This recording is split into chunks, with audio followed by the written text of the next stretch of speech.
Hello everybody and welcome to Let's Build Live from Oak Hill Works. How are we all doing? I hope you are well. Isn't it great when my microphone actually works when I first come on? So yes, we are back with the South Eastern Railway O-Class.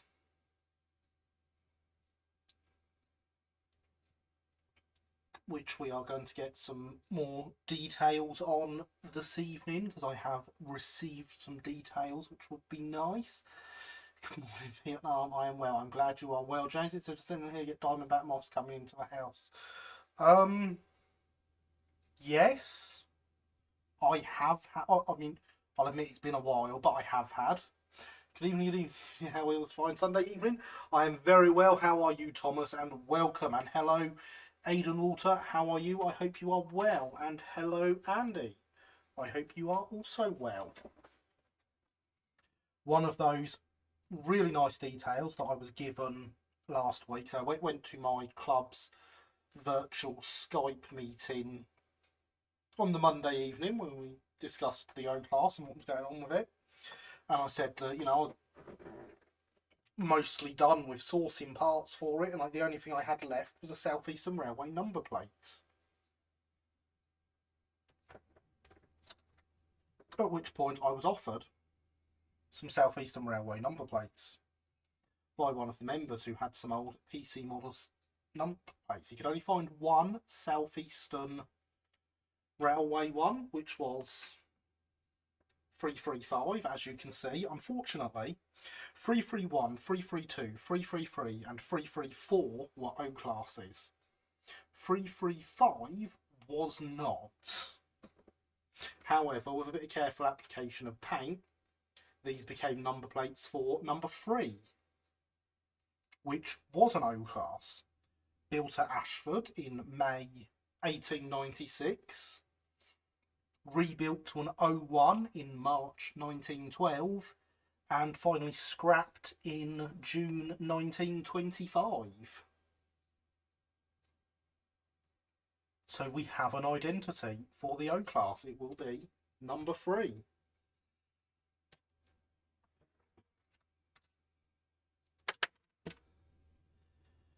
Lots of worried at the moment trying to eat my superior. Well, I don't have those issues, thankfully. Thanks, excellent. I'd rather Diamondback moth in my house than Diamondback gorilla. I have to agree there, Linny. Yes, I'm right. Cheers. Got some club stuff sorted on Wednesday, and finally have my phone to get Morton underway. Brilliant. Glad to hear it, Thomas. I look forward to pictures. Tone plan those look good, very much like the plates. I wonder if a narrow planet do SER plates. You know what, I hadn't actually got round to checking when I was offered these ones, so I never did. I also have, courtesy of Linny, a backhead. Now this is out of a C-class. It's slightly too wide, but only with the bits round the edge. Once those pipes come off, this will fit and is the same diameter as the boiler. I will also need to remove some bits from the bottom to get between the wheel arches, but then it is the same height as the boiler as well. So all is good. And then, thanks to a tip, again from Linny, you've been good with this, I managed to pick up that holy grail of modelling supplies at the moment, and I have some handrail knobs in various sizes that we can be adding onto the loco.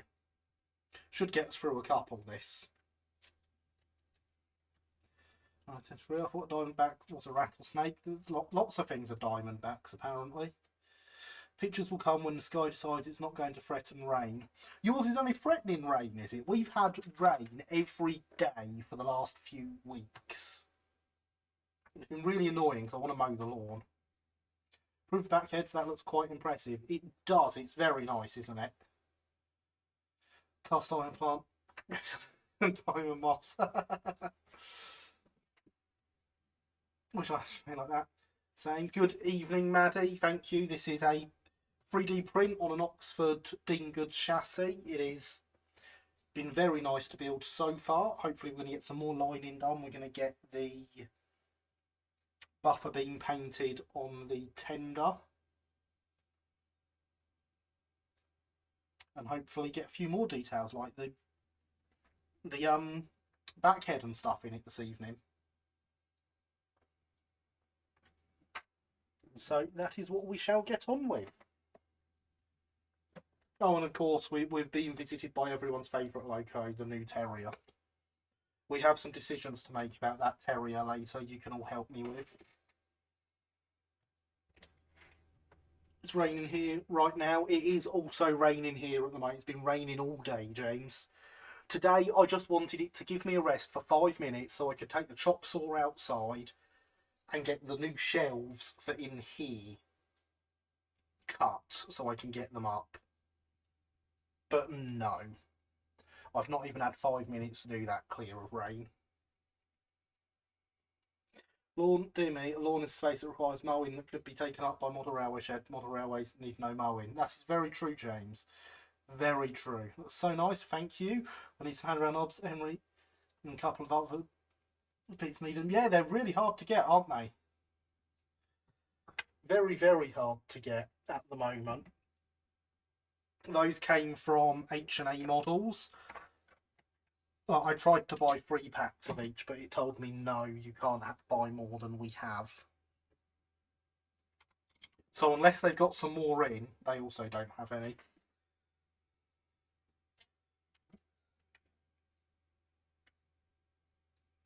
God, you don't have to give me lots of paint, just enough to cover the buffer beam. I keep forgetting that that's not attaching. I will probably stick that wheel in as well. That seems like a good idea.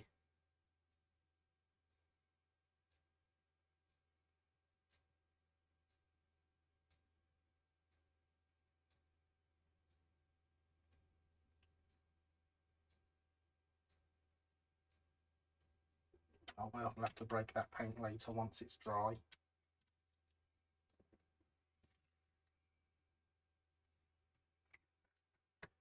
Moss would make very nice greenery for scenery. I suppose it would. It'd at least look like real moss. Later on, perhaps. Oh, and for those wondering, yes, the studio does still smell of microset.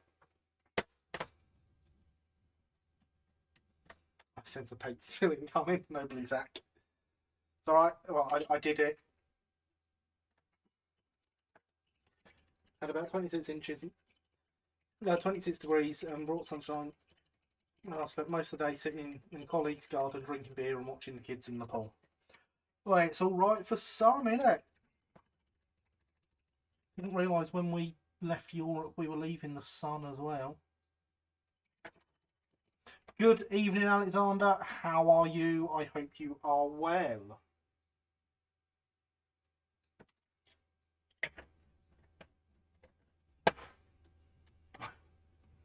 I was wondering that microsets feel.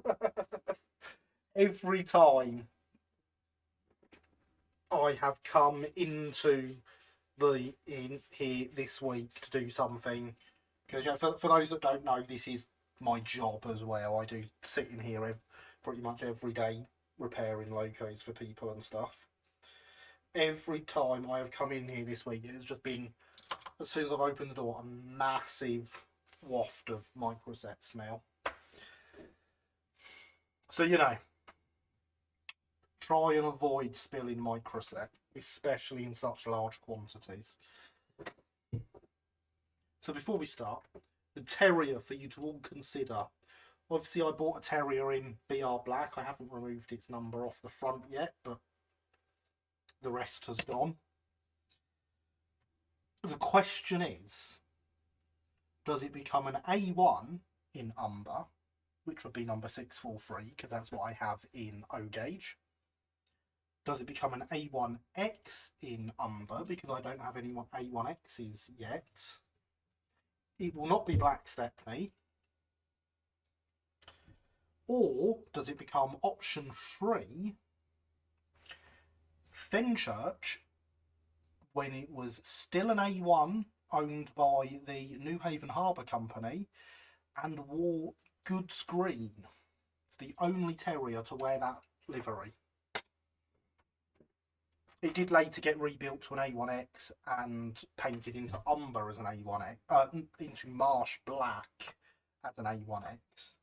Which again, as far as I know, the only terrier to wear that livery. No, it wasn't. There were other terriers that wore that livery. Ignore me. I'm being dumb.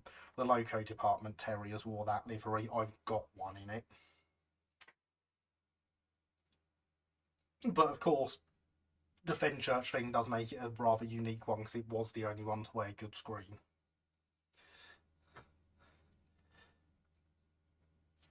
Does tying the job to the hobby still seem good to you? It seems a dream. At the moment, yes, it's great. I love it.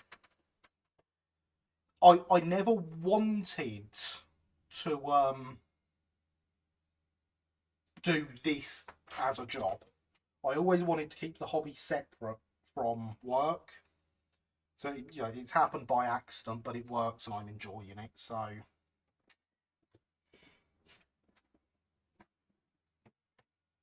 We're all good. Fenchurch Curious saying, oh, it's green will be interesting. That's it, yes. You'll know. Indeed I will, Alexander. So it looks like we're happy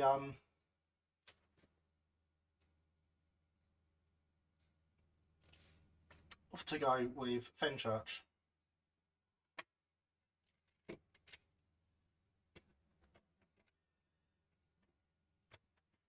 So, cutting Matt back out because we need to do some transfers again.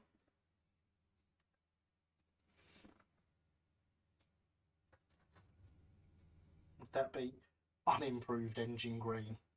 See, here's the thing, is like, what I've always found is goods green is a different colour to the olive on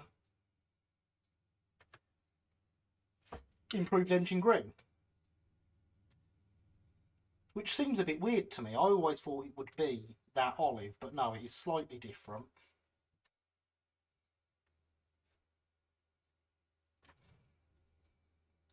Wasn't number 76 bought on withdrawal by the South Park Quarry Company? No, it was not, because in my universe it didn't get withdrawn. It was reallocated to Oak Hill.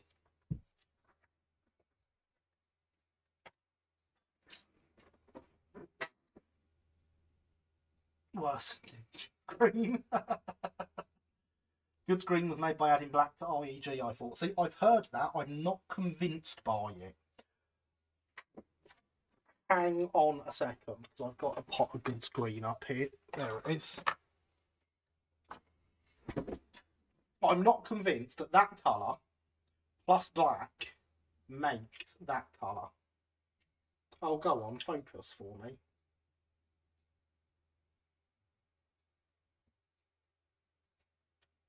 But yeah, I'm not convinced adding black to that gets you to that, if I'm being totally honest. You could try it. I could try it. I'm not going to, but I could. Where's my knife with its blunt tip? I'm going to stick a new tip on this knife quickly. And realise that I have once... Oh no, there it is. That's where my dead blades go, so they don't hurt anyone.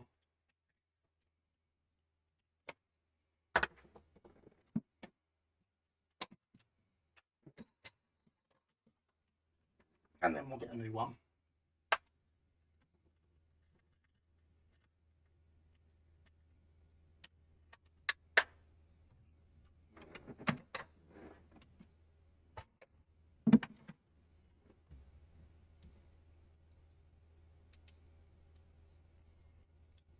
Oh, I've read that page and I'm aware it says it. I'm not convinced that it works in reality. because I don't remember kind of yellowy brown plus black making green being a part of colour theory ever. So with that sat there whilst the paint dries on it, we are going to start on the loco, and we're going to have lots of fun. Right, we can take it off. We're going to have lots of fun on the loco body because there's some very awkward shapes in here.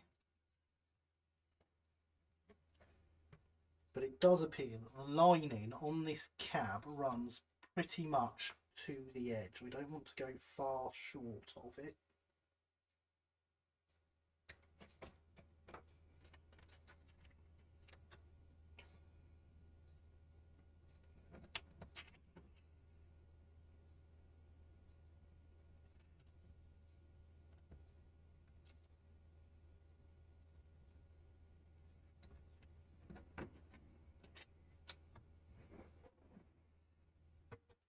And we're going to want the micro set.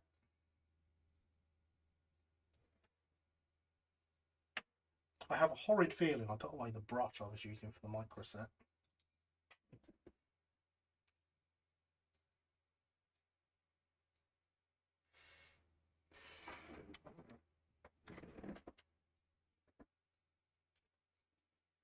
Rather than blue tacking it to the bottle. I think it was that one, judging by the bristles.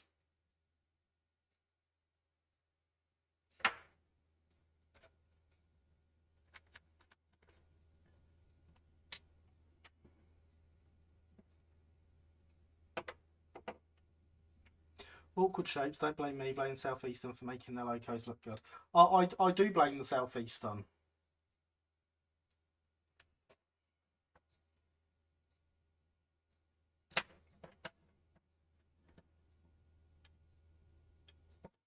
And how are you this evening, Tom? I hope you are well.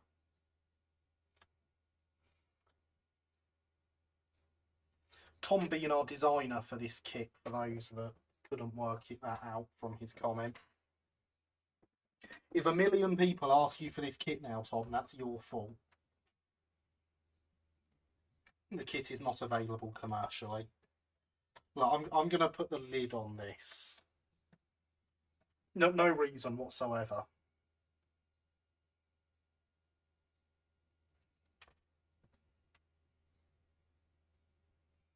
Get some of the water off of there.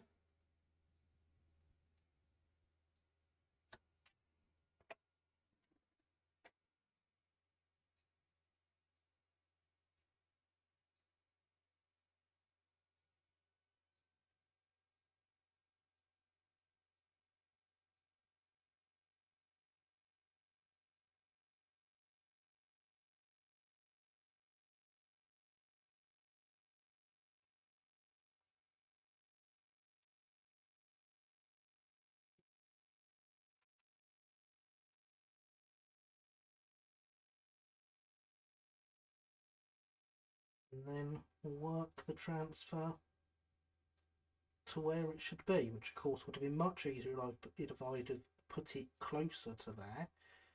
I can speak. Come off the... There we go.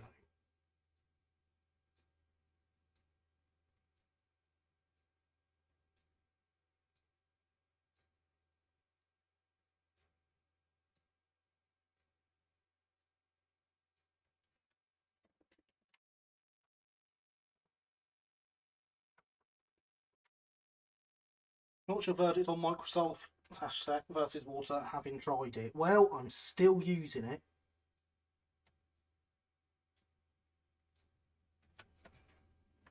Does that provide you with an answer?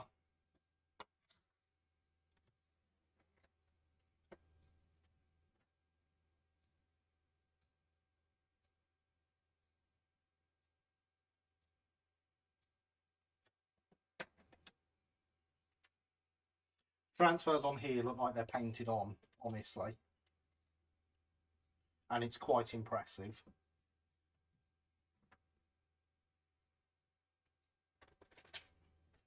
See, a terrier with a tender. Indeed, you do. I reckon that curve will be the right shape for the cab curve. We'll put that on and then we'll run the line up to it. Not necessarily, as you might still be evaluating it, but the last comment is more illuminating. Yeah, fair enough.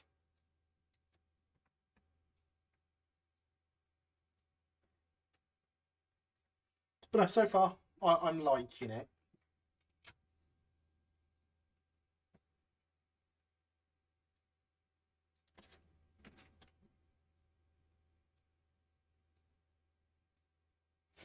I'm not even going to cut that down.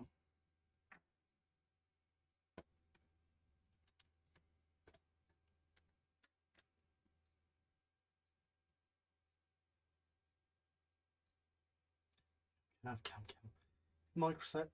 Is Macroset what the preservationists use size logos? Yes, obviously.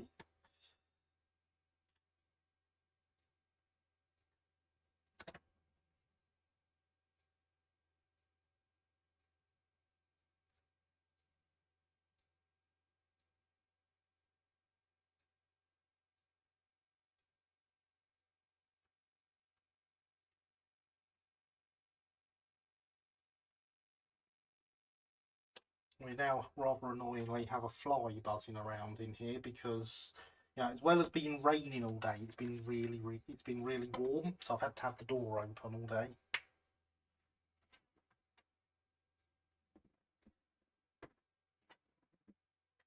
We're coming up with many interesting commands there, and I've obviously missed the bot telling everyone to like and subscribe and all that stuff. So, you know, like, subscribe, notification bell, all that stuff that YouTube wants you to do.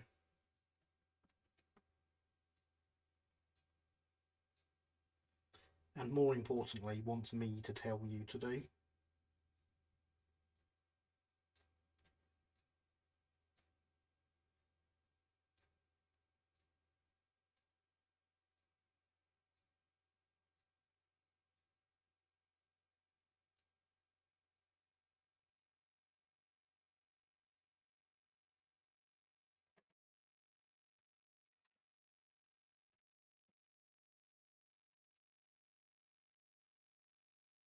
How many people here are over 65? I know I am.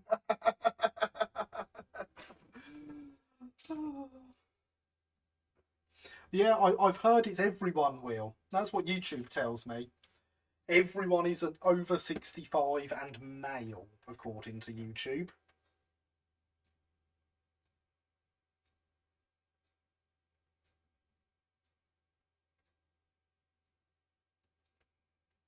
Which shows how good YouTube is at collecting data on people, really, isn't it? Unless, of course, you are all claiming to be male and over 65 in your profiles that you are quite obviously logged into whilst here in chat. Gonna object to this. Let's try to find Mr. YouTube's email address. No idea.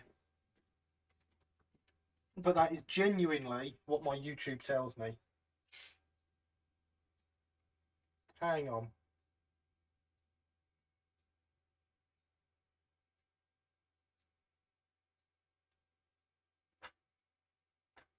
So, my YouTube analytics. 100% male, 100% 65 plus.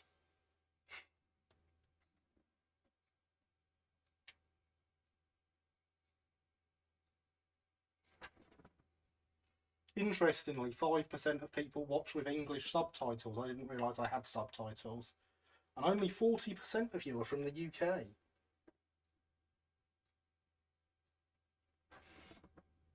But look, only 83.9% of you are subscribed. If you all subscribed now, I wouldn't have to keep telling you to do that. Don't have subtitles on the live streams. I didn't think I had them on anything. And well, the less said about that, the better.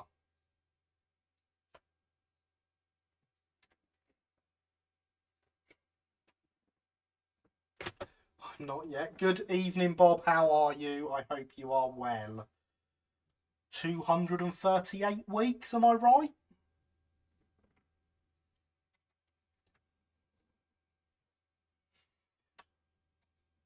Surely the subscribe statistic is similar in reliability to the age profile. I assume it's all as rubbishly unreliable. But there we go.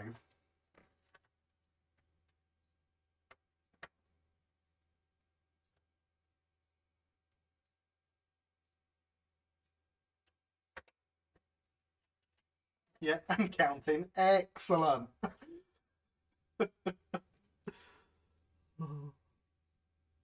I am glad I got that right. Fireman's Trains. Love making a Google account. Still use it 14, set your birth year as 1915. Well, if it's going to give you those things, I bet you can't change it either. About 100%, 50% of viewers subscribe, all of whom are female in the age range of 3 to 5. Interesting. You realise YouTube won't let you have an account if you're under 13, so it shouldn't be it's not allowed to collect that data. So it can't tell me that. That must be the problem. Hydration is important, everyone.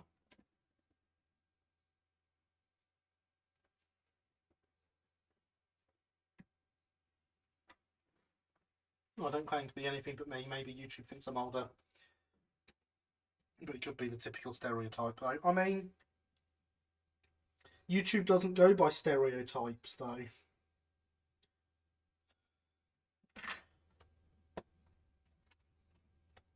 But it does know that you all watch Sam's Trains.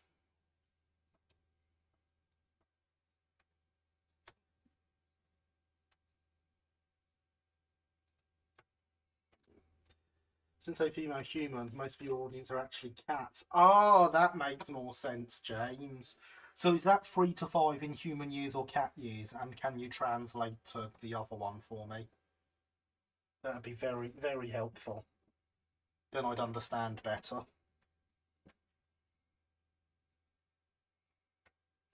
On the internet, nobody knows you're a cat.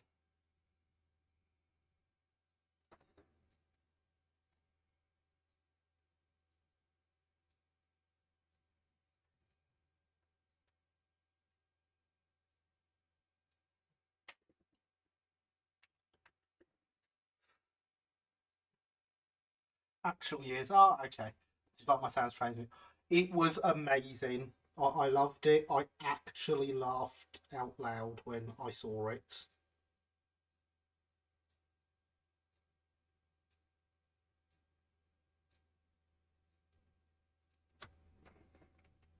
You did good. So I was just watching quality sound training videos such as running a model underwater and top 10 blue models. Yeah.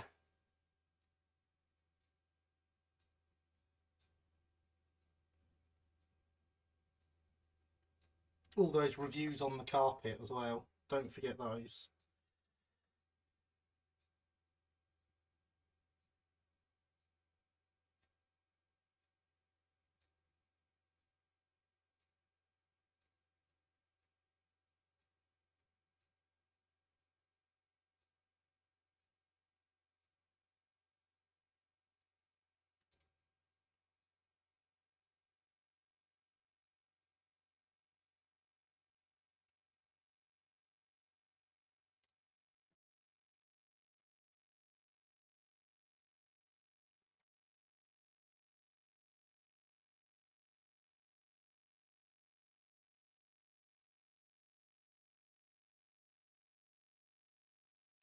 Go.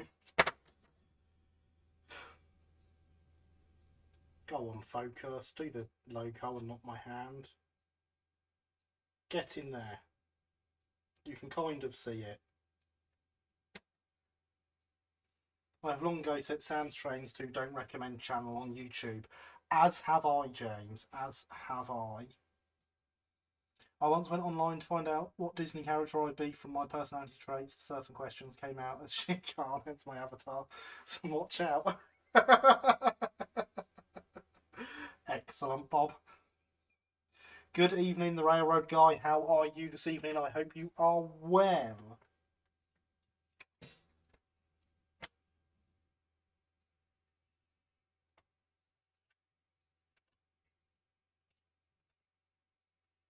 Let's see if we can accurately do this in one go.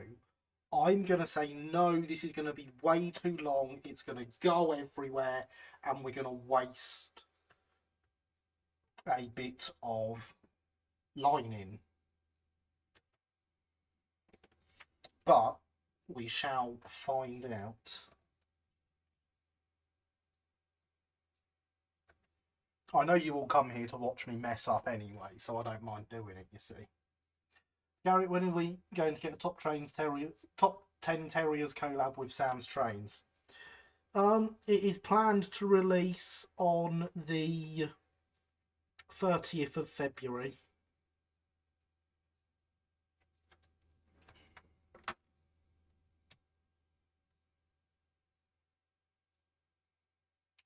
Pretty good, Ben, by the way. Of course it is. Good evening, Ben. I'm glad you are doing good. Maybe set redesign with some yellow attic trusses would get more views. Maybe it's because you don't see my face often enough and you all want to see my face more.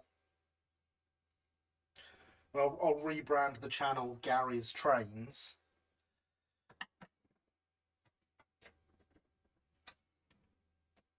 The thing is, I'm happy with the size of the channel. You know, I'm loving watching it grow. It's amazing. But I don't want this live chat to get so busy that I can't read all the comments.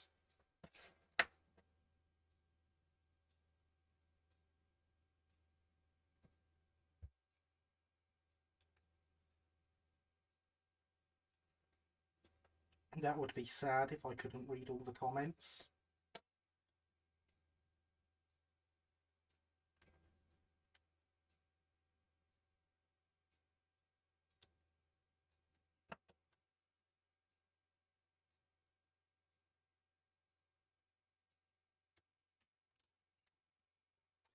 Got a pinch line for you, then. Quality over quantity. Exactly. And I have quality. My viewers are the best viewers on YouTube. We all know this.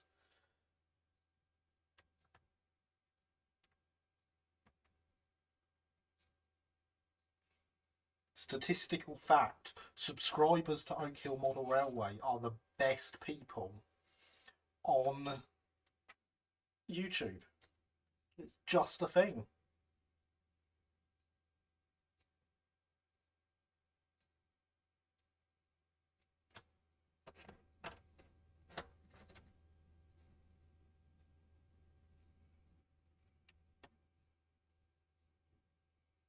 I don't get how Sam calls his extended train set a layout. He calls it self-model rail person. He doesn't know the difference between diorama and layout. See, the thing is, does he actually call himself a model railway person? Because I've heard him say before that he's not one of those typical model railway people. So has that changed?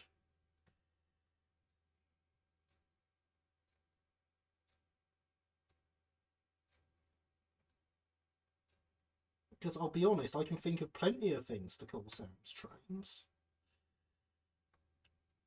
based on previous interactions with him. It's going to get stuck to my finger now.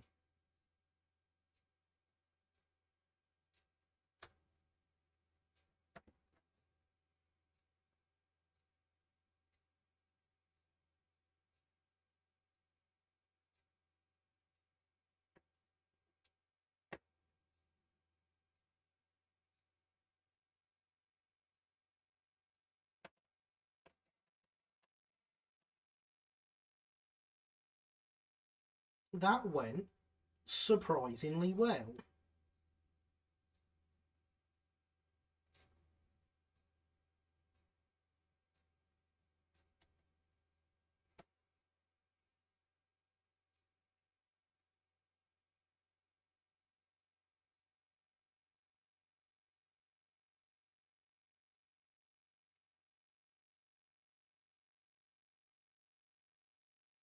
I was expecting that to completely mess up and us to waste this transfer.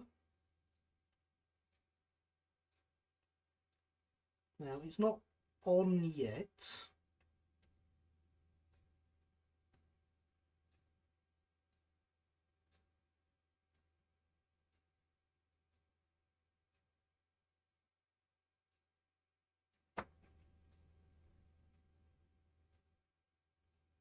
But the only thing you could call that is much better than expected.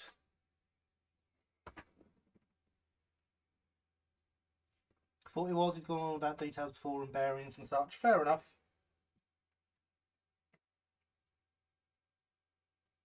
Now, one transfer now goes all the way round. And good evening, Heritage Railway Productions. How are you? I hope you are well.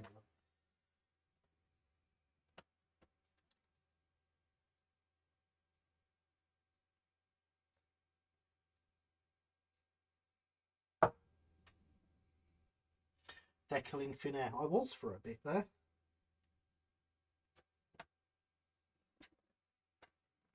Only because I've made it slightly too long.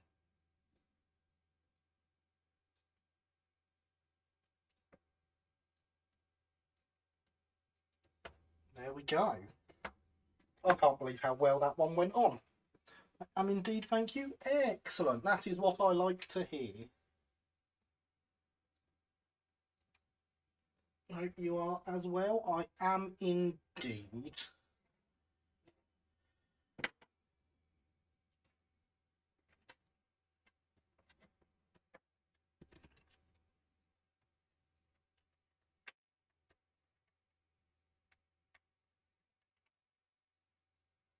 No, don't knock it off now. That would be silly. It would be totally on form though, wouldn't it? Let's be honest.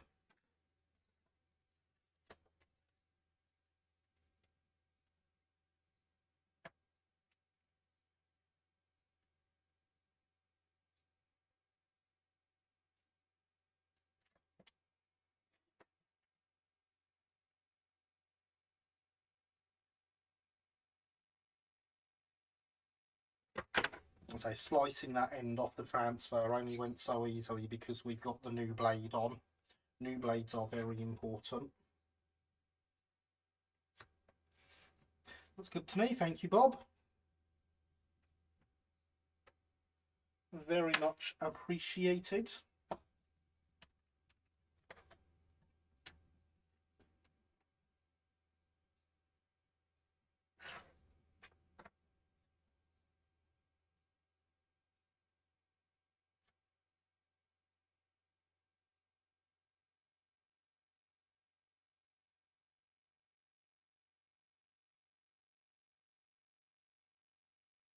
It's a bit better. At least the cab only has single lining. Well, yes, this is true. I am glad of the only single lining. And there's a link to Discord coming from Javier at some point. The bot's being slow. The greatest community outside of YouTube. I'm not implying YouTube is a better community.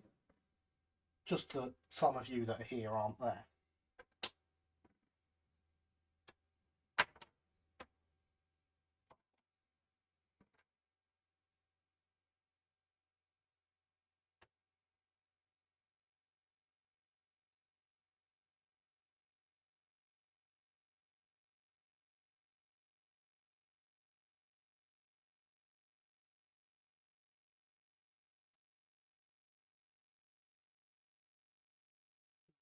Well,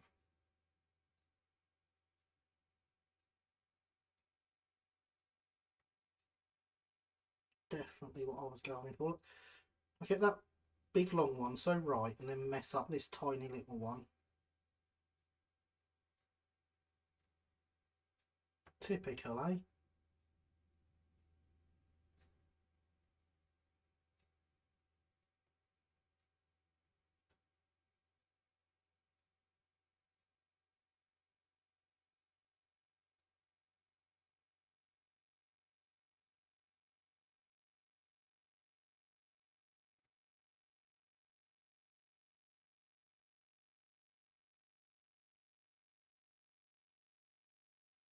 There we go.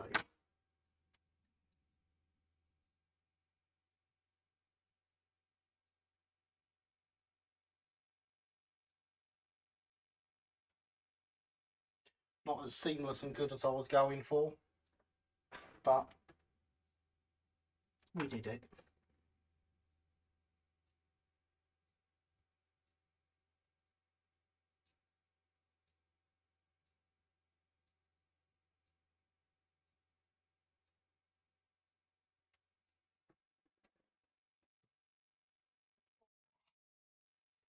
How are we, darlings? We are very well, Javier. How are you this evening? I recall lining Hatton's P-Class with green to backdate it from late 1930s to mid-1930s. That was challenging. I remember seeing your thread on RMWeb about that, James. It looked very good. Let's get rid of that. And then we're going to want another one of these corners.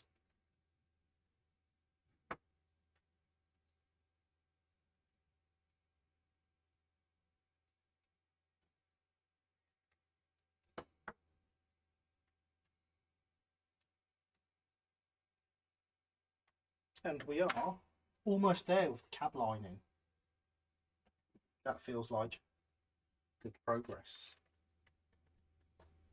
Fairly well. Excellent. I am glad you are some form of well.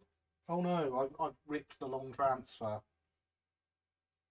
I'm not even kidding. I've ripped it and it's folded up and messed up all over the side.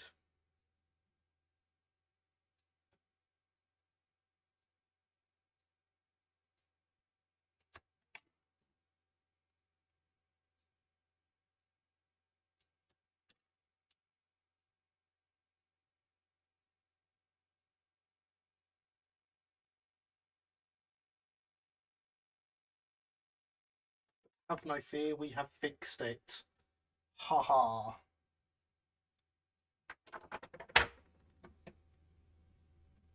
Put that there, and then the underside of the cab isn't touching the bottom. Despite having ordered the wrong volume carriage book, I'll say I'm quite enjoying it. Well, I've told you before, Javier, you need all the volumes of the Carriage Bible. Gosh, that's some time ago now. I do miss working on double O steam locos from time, but it makes more sense to focus on the layout that I actually have under construction for the time being, especially given the extreme delay to bulkhead slips and crossings. It does indeed, James, you are quite right.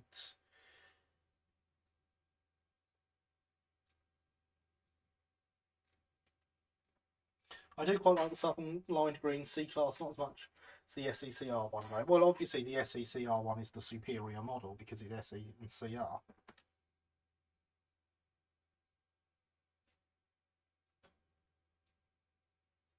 And pre-grouping is always better than grouping.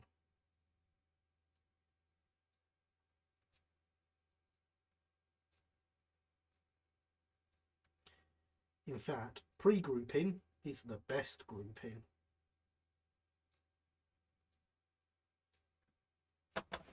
And there we go, it's on. Yeah, in a similar position, except I haven't read much of it yet. I ordered 4 when I ought to have ordered 3, so I should like to 3D print some balloons one day. Well, they're all good. You can get some nice Pullman info out of 4. And the bot did remind us all that hydration is important, so we should do that.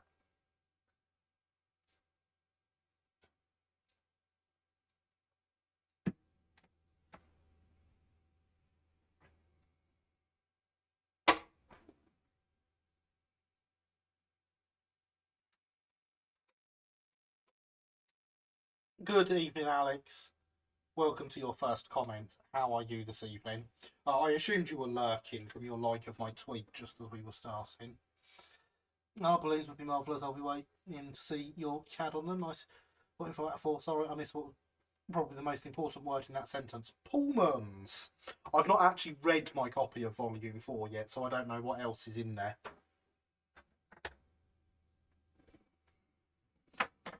Especially maybe waiting a while, given that I won't be starting on the layout for a while. Oh, go on, James.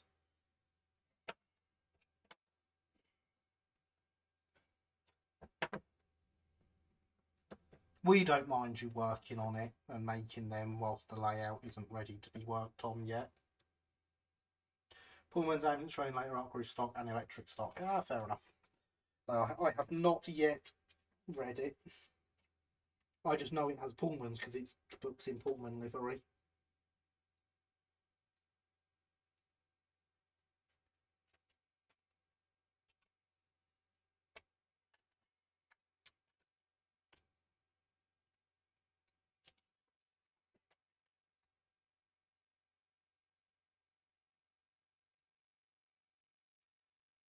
That's what's in volume 4. I assumed that's what you were listing off, yes.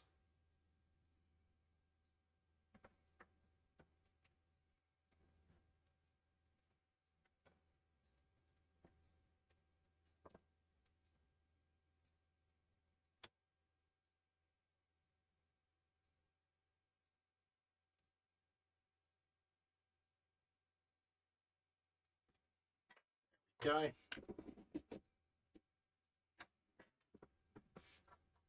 Sadly, the Pullmans in it are not relevant to the planned double gauge layout, which would need 1920s built carriages mainly. Boo. Early Pullmans are best Pullmans.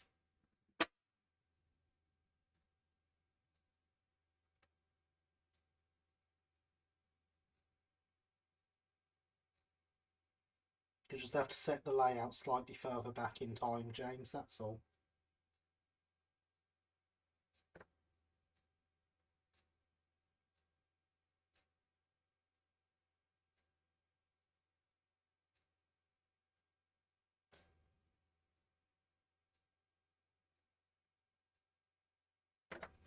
Yeah, I wanted that curve to come off with my finger. Definitely what I was after happening. 1860 pulls in green and gold. I mean, well, why not?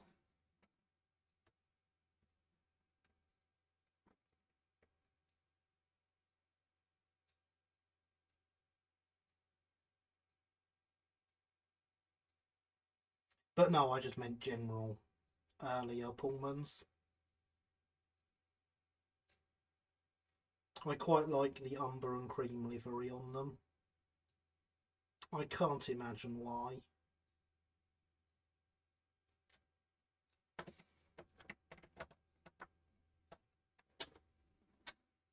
Now I'm about to disappear. It's chisel time. Enjoy chisel time. I hear it's not as good as hammer time, although you can touch it.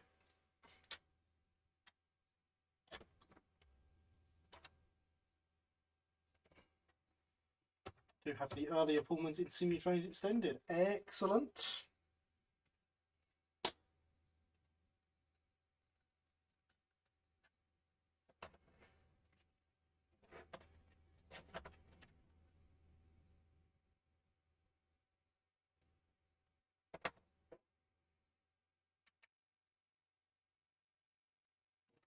So it's about there. I need to cut.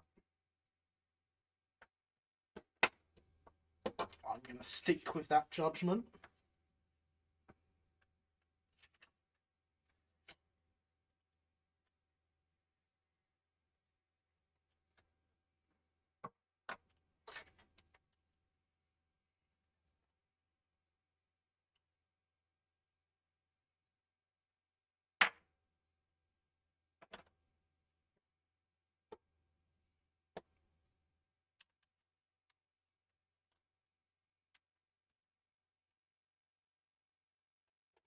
The use of chisel requires hammerish objects. It does indeed.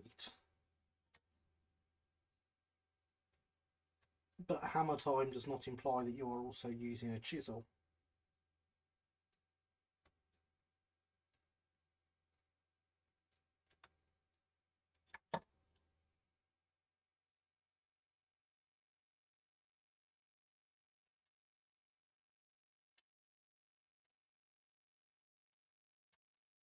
Except with a lathe, but that is true. I do not have a lathe, so I would not use one with a lathe.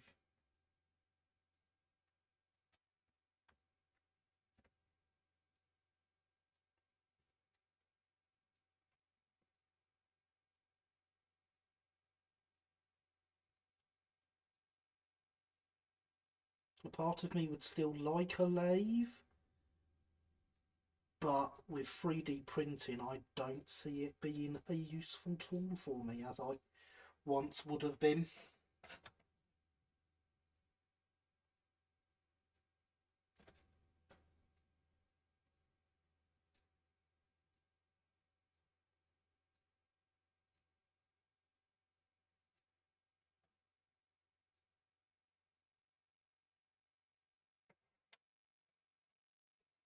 Well, I cut it wrong.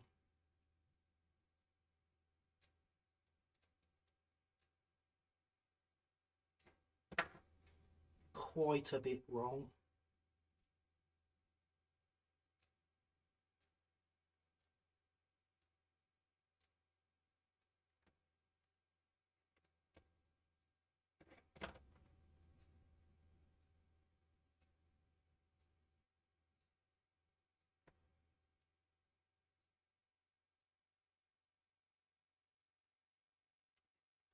Never mind, we can always cut another bit.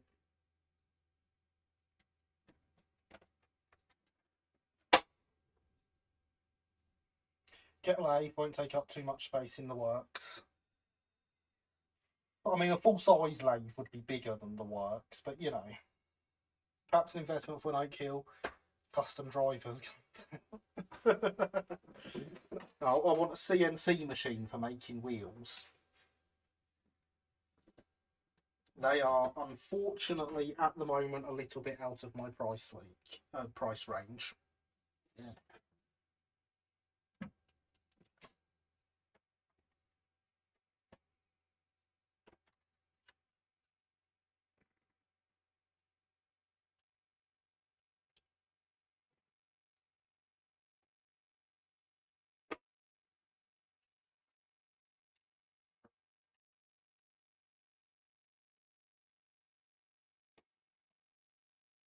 Although being Steam summer sale time, I did fall into a rabbit hole on Steam the other day and end up spending as much on a gaming peripheral as I could, as a modelling lathe would cost. So there's that.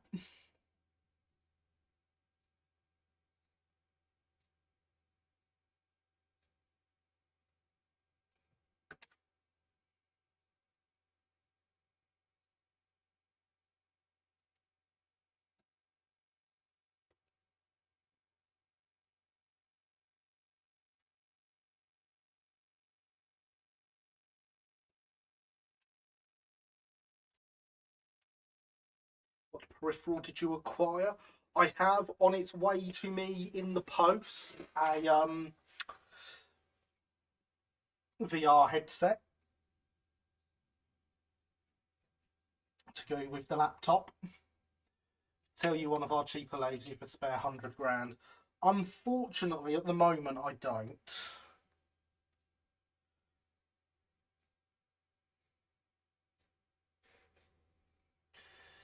Reminded me to start putting into my basket. Brainwashing Google, I mean VR goggles. Yeah, it was some VR goggles, some Lenovo ones.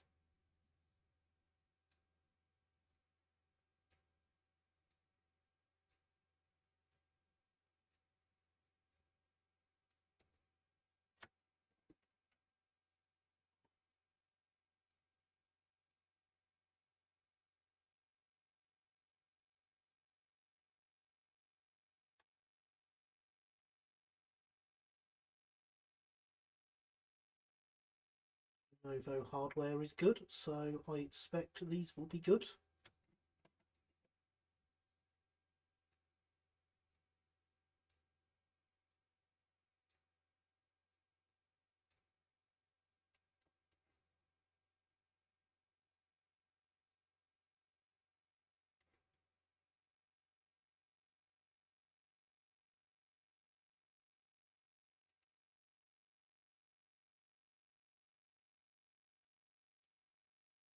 There we go, all lined up.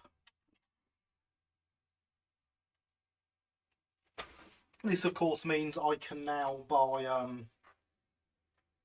Derail Valley and get the full Derail Valley experience, because that's designed for VR, isn't it?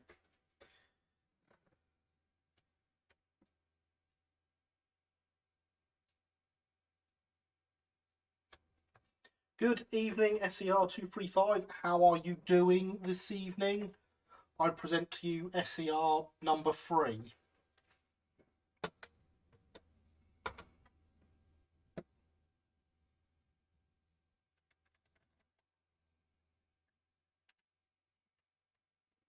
Will you stream yourself playing that? I had not planned on any gaming streams. But you never know.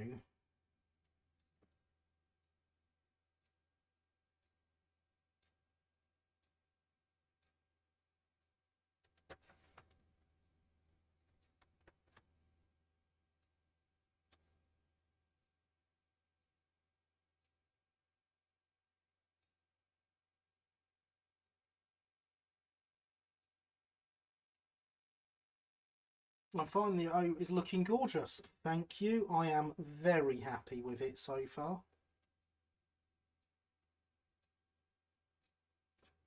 But I say, it now has an identity of its own.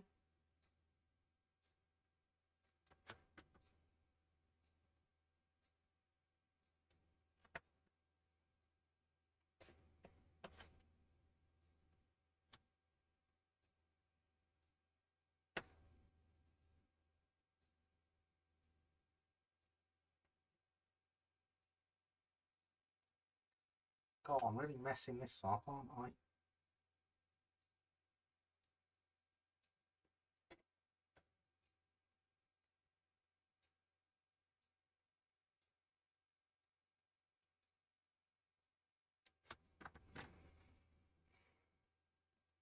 Even on the Discord, I hadn't planned doing anything like that, but never say never.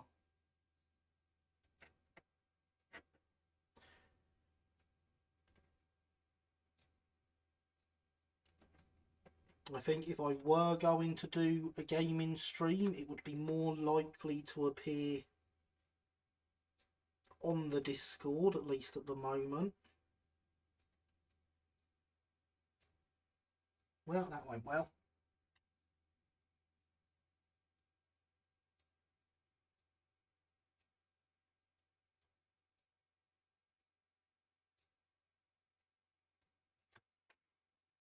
Of course, the questions would come down to how well could my laptop run VR and streaming at the same time.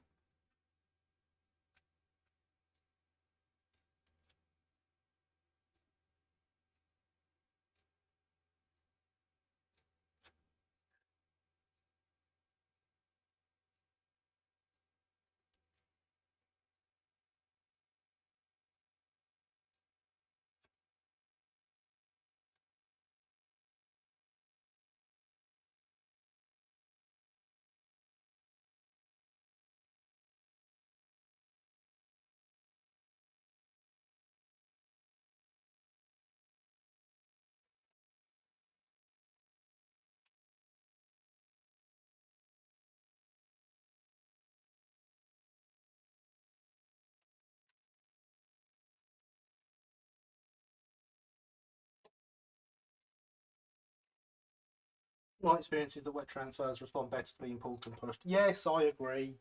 It just needed a tiny nudge. And it's easier with the paintbrush than to get something to pull it. Hydration is important.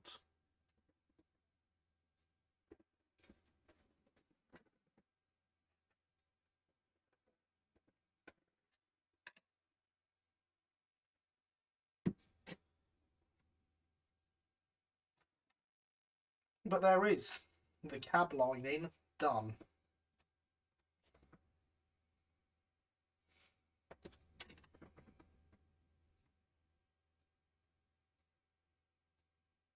Except for that bit there. That's floated back over. No.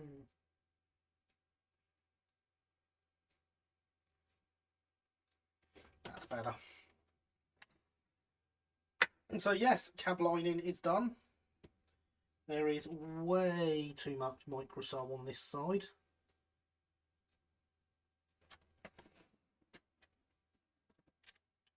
Let us put another coat of paint on this buffer beam.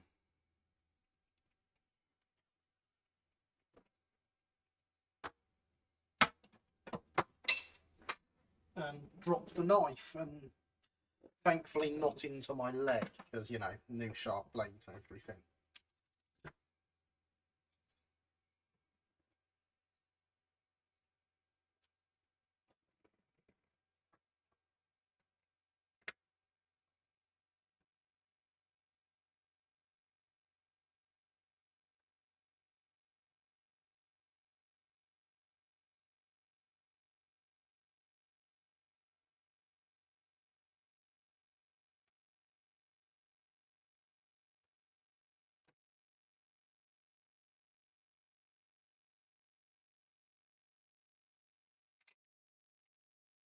There we go. That will probably do for that. 2 coats was enough to do the loco.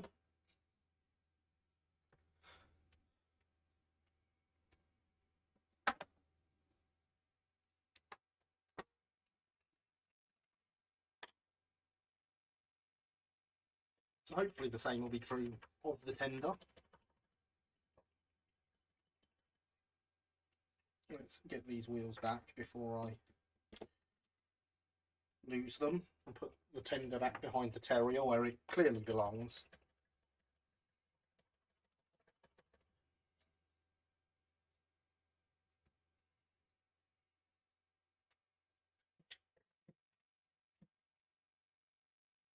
They are at least sort of in the same livery at the moment, the terrier having a single red boiler band left.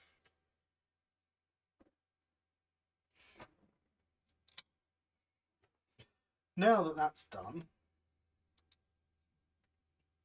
I'm going to modify this. So I already know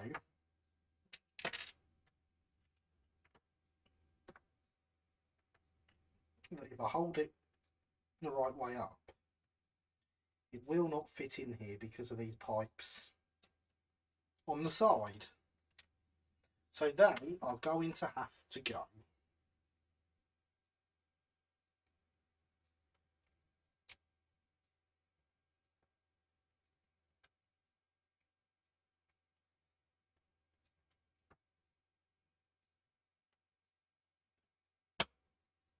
I'm going to see if I can leave it with some Mickey Mouse ears.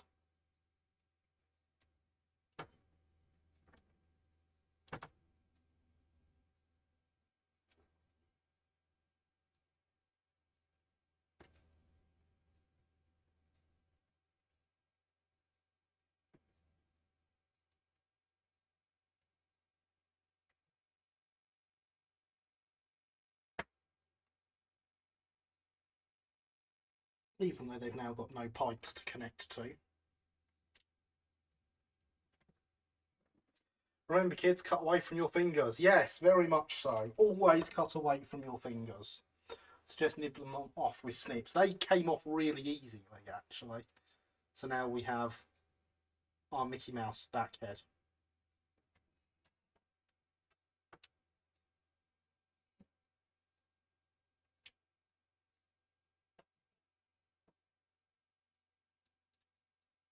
Which will now fit in there. And it needs a tiny, tiny bit taking off each side here. Once I've got that worked out as to how much I need to cut away,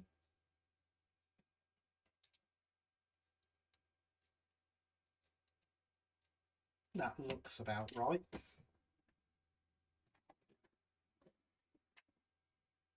We'll get that cut off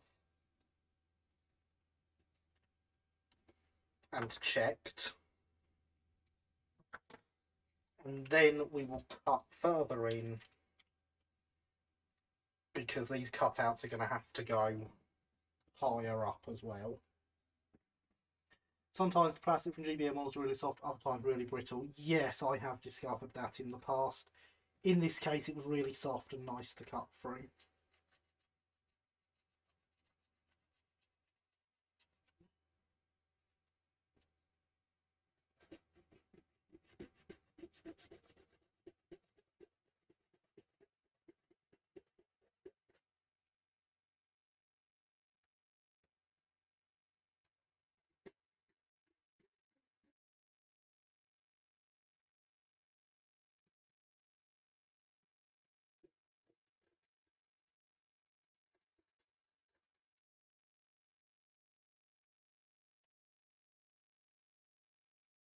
Meat cleaver.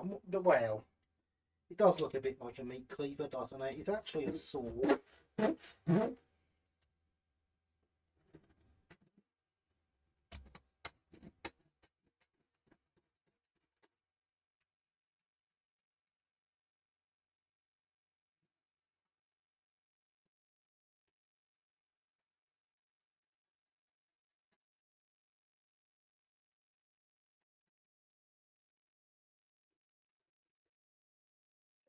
Let's see if I did get enough there.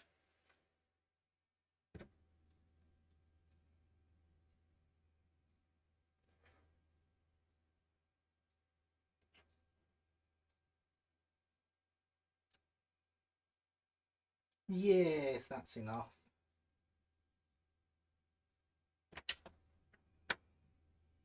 And it needs to come up to...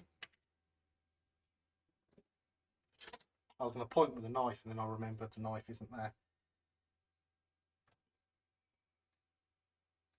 There is a line just here across the pipes that is pretty much exactly the height those need to be.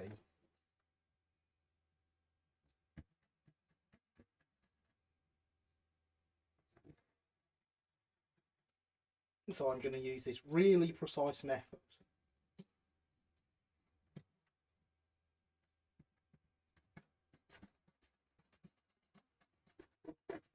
And hope for the best.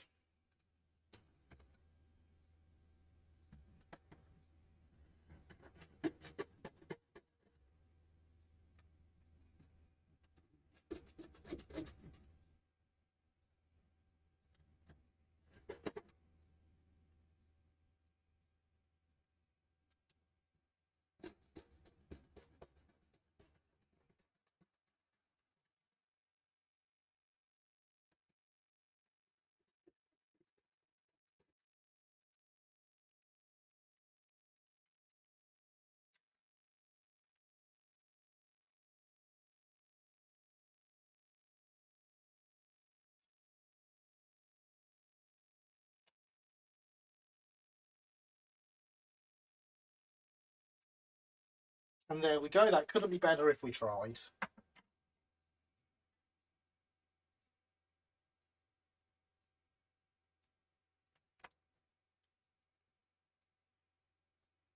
I mean, it could, it's sitting slightly high where these aren't straight, but that's not the point.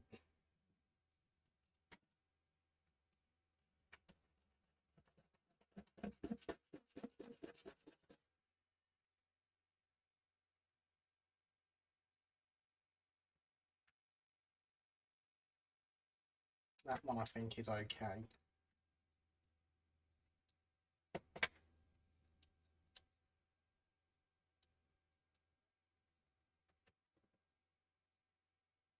One back head.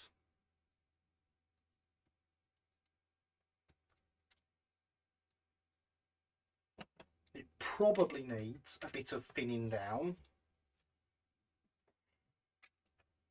because it is quite thick and takes up pretty much the entirety of the cab.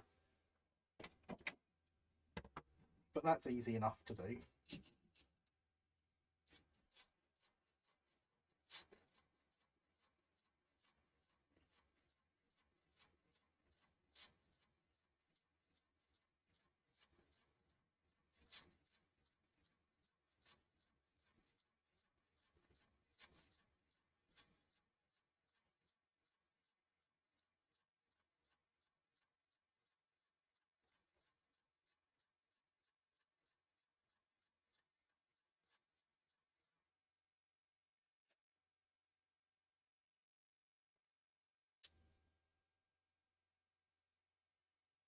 And that looks much more reasonable in size in there.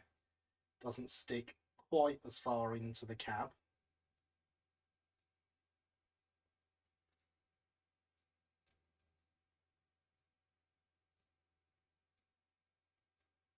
Maybe wants a little bit more shaving off, it could sit slightly lower.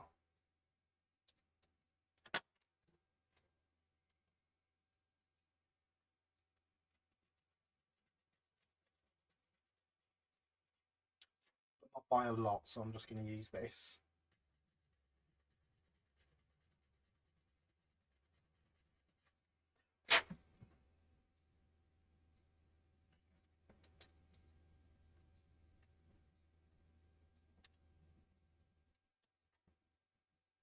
There we go.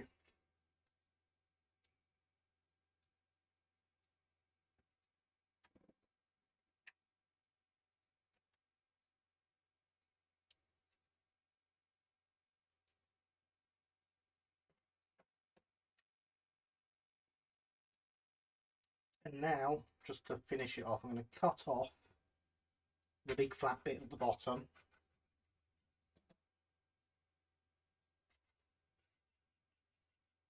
Because there is actually a hole here that the chassis slightly sits into. And I don't want to be blocking that up inadvertently.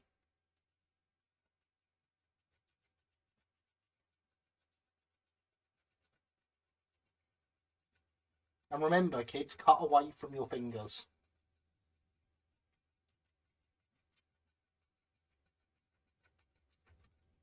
There we go.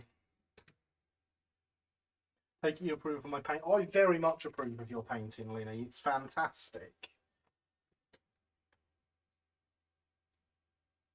It's much better than I do on backheads.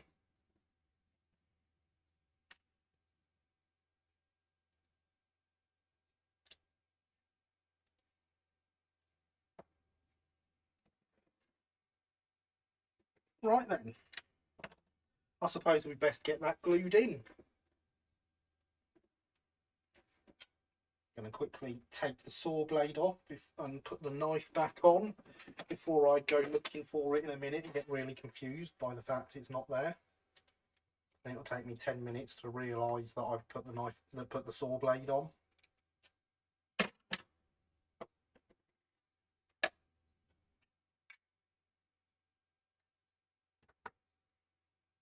That super glue's gone bad. It's time to get another one out.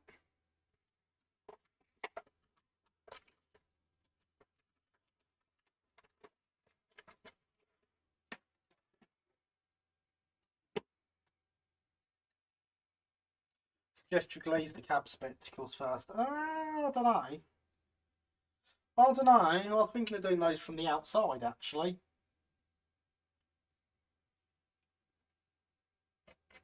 Because I've not got a lot of access from the inside anyway. So I was going to do them from the outside.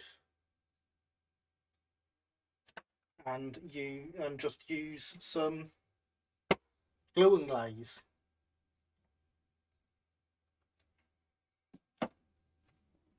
See, James knows.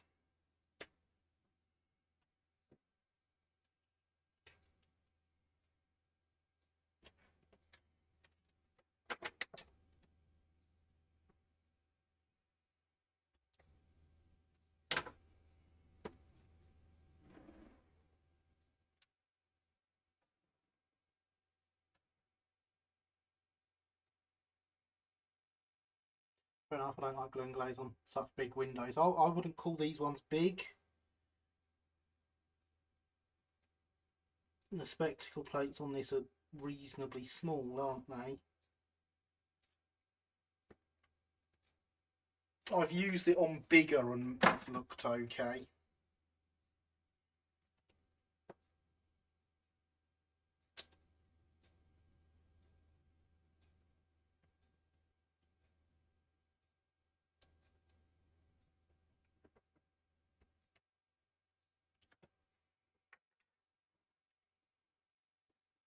Oh, your expensive modeller's super glue. The most expensive modeller's super glue, yes. Cost me 33p this tube of super glue. Good evening, Red. How are you? I hope you are well. I want to do these whilst I'm at it. Then it's really got its identity. The only thing I don't like about PC models plates, and obviously the fact they're not available anymore is bad, but that is a rectangle of brass with it etched in, and I have to cut that out with scissors or such forth. Oh, how's you? I am very well, thank you.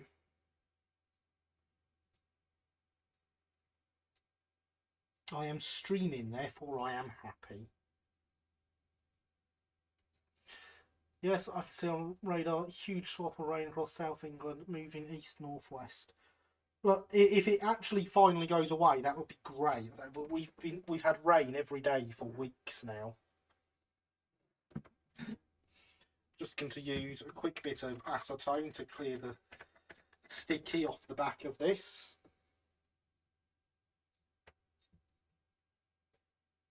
Cut it close, file the last bit away. Yes, that is the general way of doing it.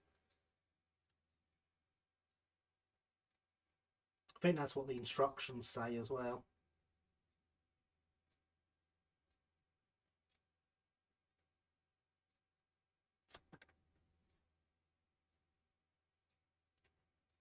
Still slightly sticky.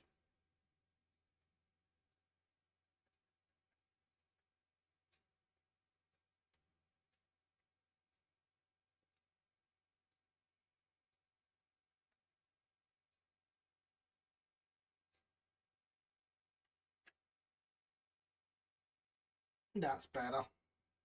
I can work with that.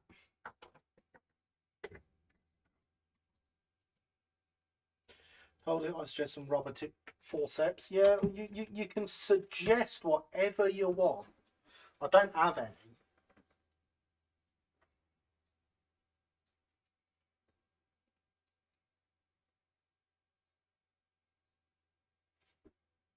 That's a good idea though, some smooth pliers with electrical tape.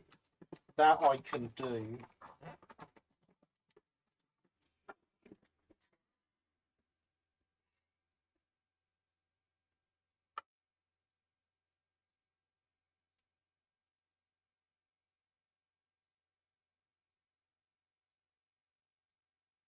Oh yes, indeed it is, Red.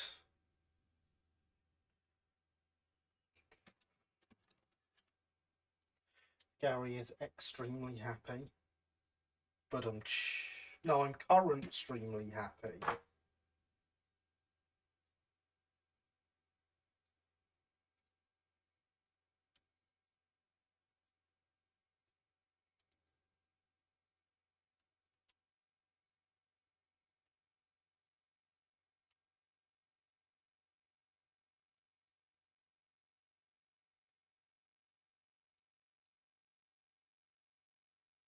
Right, that's one side electrical taped.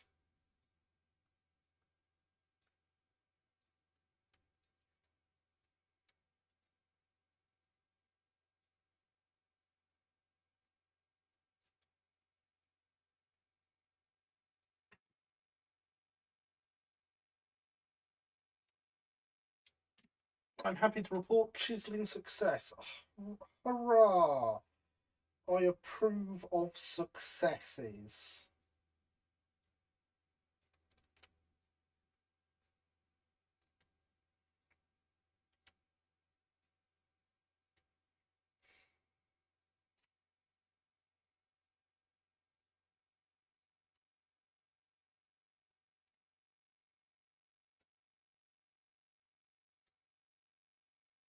There we go, Linny, my now rubbered things. Should get some measurements for that here to paint some backboard for my layout. Ooh, excellent.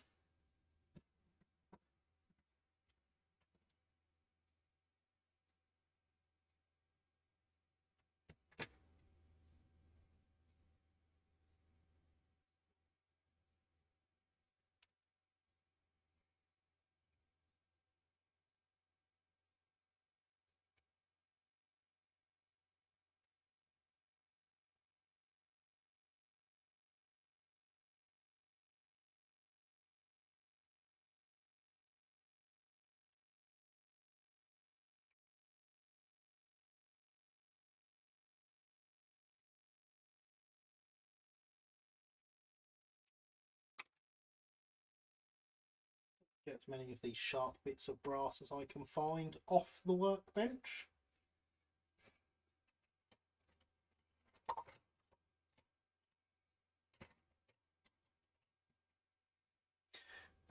Turnout number 1157 is now operating correctly. That's what we like to hear, James. Correctly operating turnouts are the best sort of turnouts.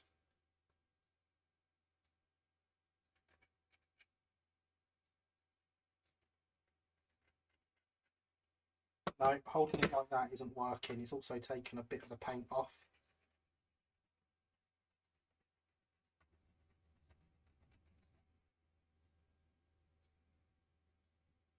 Looks like someone was trying to hide some numbers under it or something. I can't imagine who that was.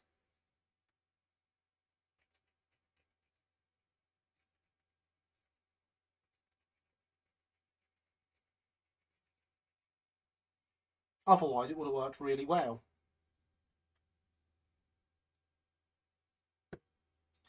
As I mentioned a couple of times on Discord, he's a professional landscape painter. Car! Excellent. You will have a very nice back scene then, Red. And we will all be very jealous of it.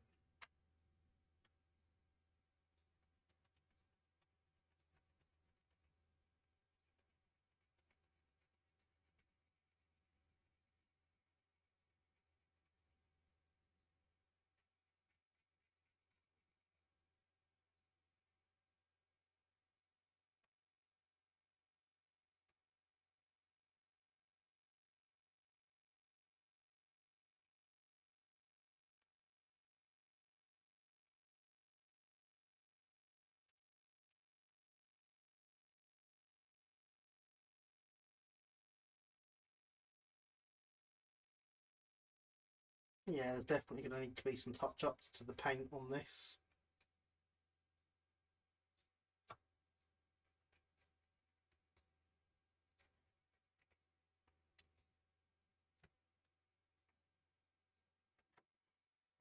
Yeah, I've put some paintings on Discord for you to look at if you wish. Go ahead, Red. Go ahead. Get them on there.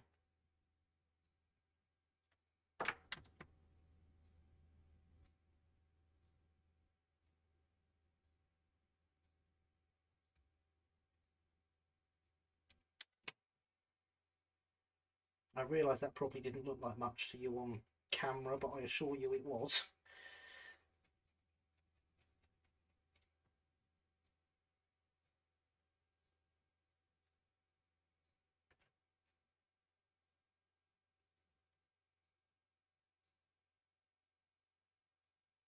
There we go.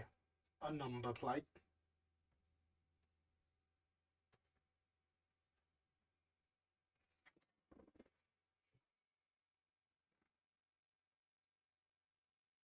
No, I'm not happy with that. Looking at it on the black background, there's still too much round the edge. I wonder if this file will take it down better.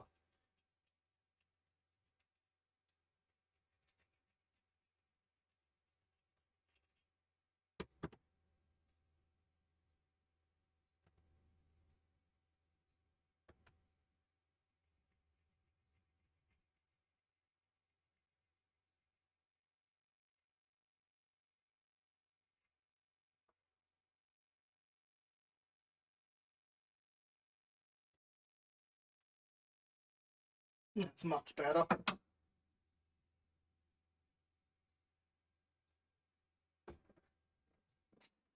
Teeny numbers may need a tad of repainting. Indeed it will, but it's only a little bit to cover up the hidden digits once it's on. I can manage that once it's on and it no longer needs handling.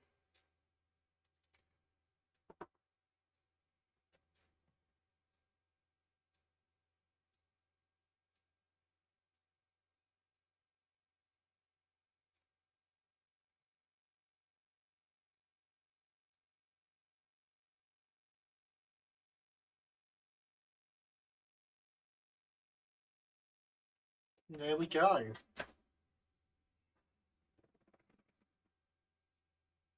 It has its identity.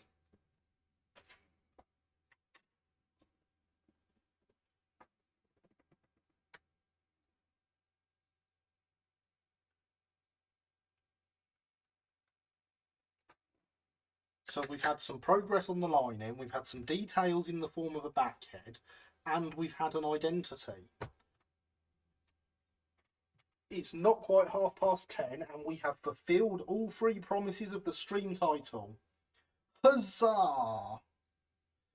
Hydration is important and should be celebrated.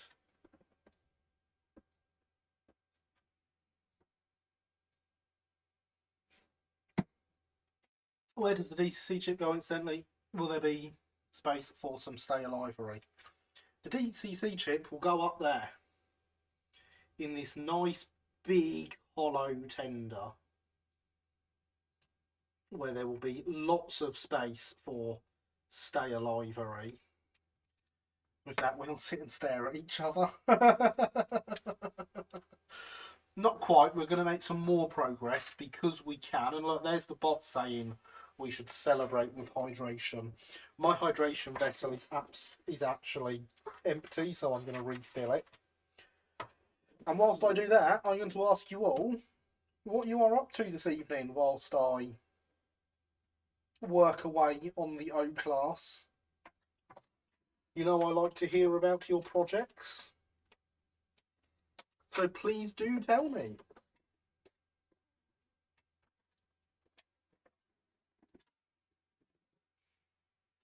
Oh, I proved DCC tender than stale ivory.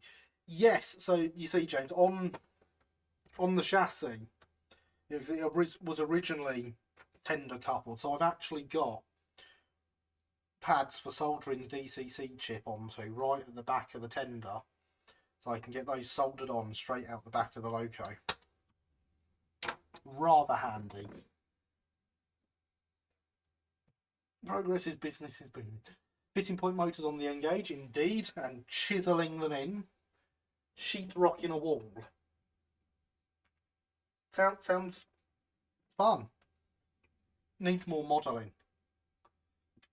Followed by a D something or other 6-wheel luggage brake CAD. Excellent. That's what we like to hear, Javier. Yep, that's definitely meant to be that shape and all over the place. Can I use this stuff to move transfers that are already on?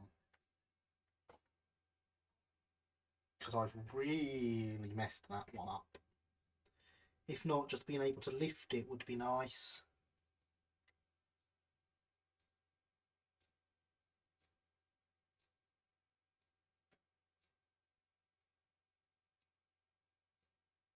There we go.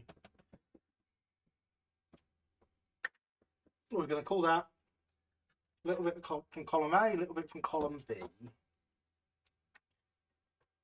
What sort of coders do you use incidentally? Oh, I thought we knew this. I was practically sponsored by them. Lace DCC.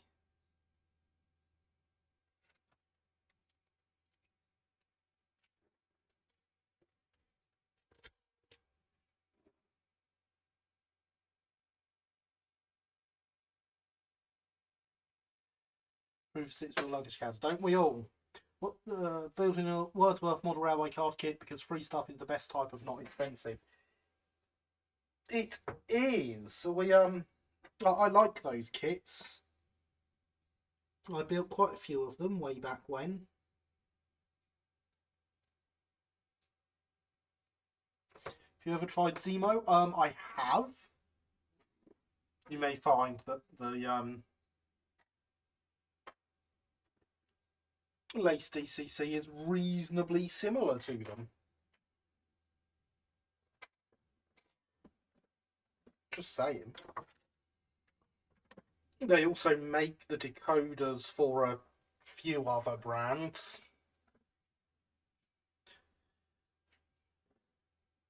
Talking with my dad about measurements over Facebook while painting some odds and ends. He says hi, by the way. Hi, Red's dad. Welcome to Oak Hill.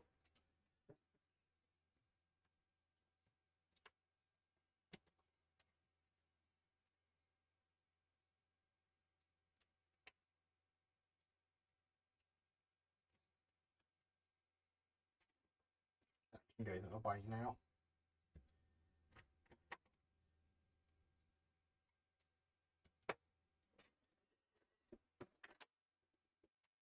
Which one? There it is. Cotton bud. Acetone.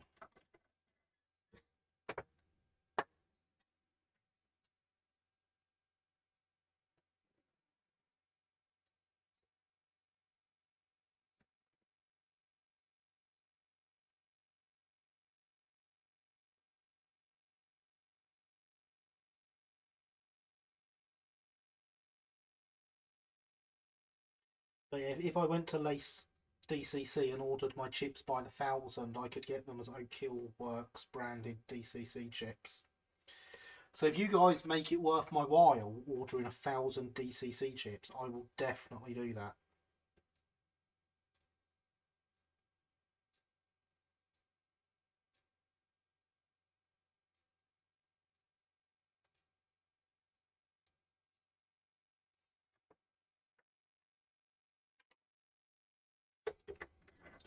Hope that the oak of Oak Hill is not infested with processionary moths. It is not. I am glad to say. Wow. I really took the paint off that one, didn't I? Well, that's enamel paint that had dried out. Luckily, most of what I've pulled off there was around the outside and not wanted. I already have most of my DC chips now for the Engage at least. Oh well, that's no good.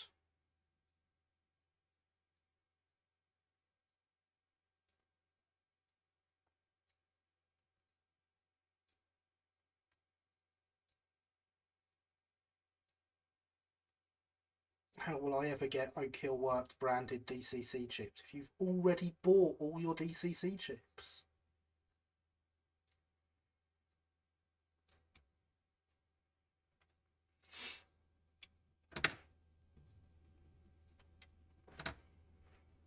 Prove not being infested with processional moths, as do I.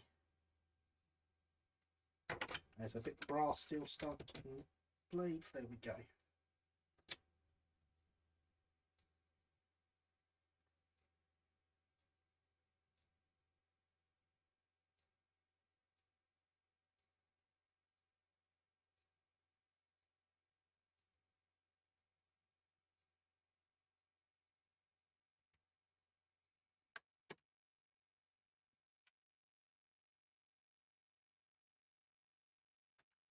So they're both going to need a little bit of touching up.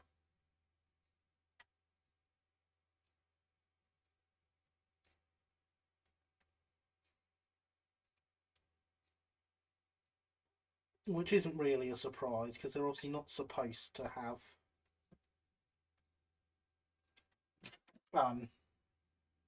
some of the raised numbers painted over. I'm not going to file this one. It's fine.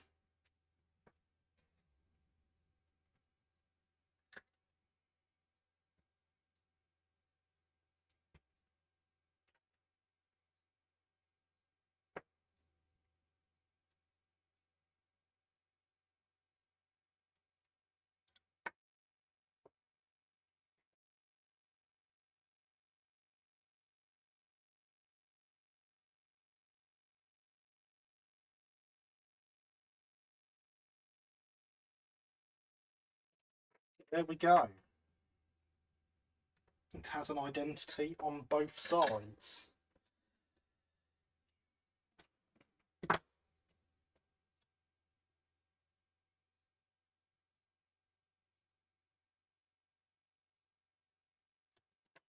Transfer needs to come off completely, not just the little bit that did.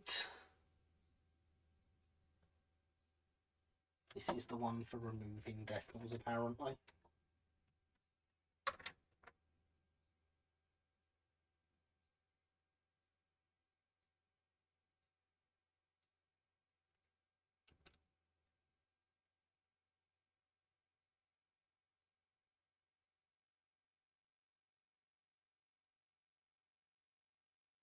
And it very much does that. There we go.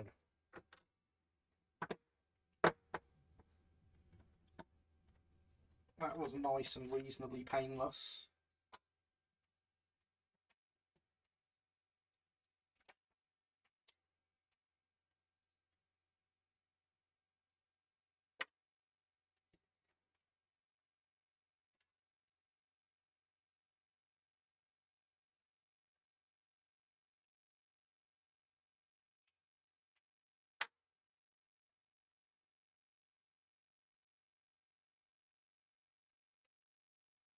So we will get the replacement transfer on, get some microsol over that to help it stay in place, and try not to destroy it this time, because I find not destroying transfers is the best way of keeping your transfers nice.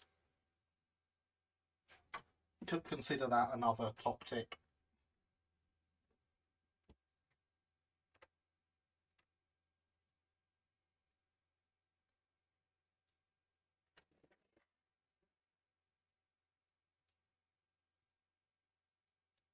Prove of not destroying transfers. Yes.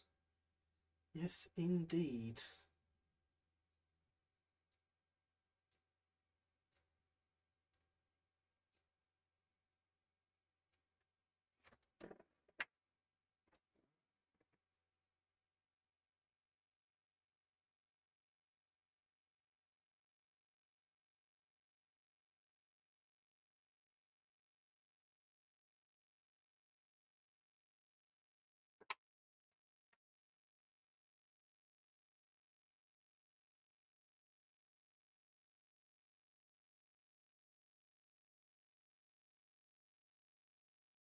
And there we are. There is that one on. Top of that command will be explained to be gave random actual tip. Yeah, if I could get it to do that, I would. But unfortunately, I cannot. At least, not that I've seen. I looked for when we did the PPE command, I looked to see if I could get random tips come up, and I just couldn't find a way of doing it.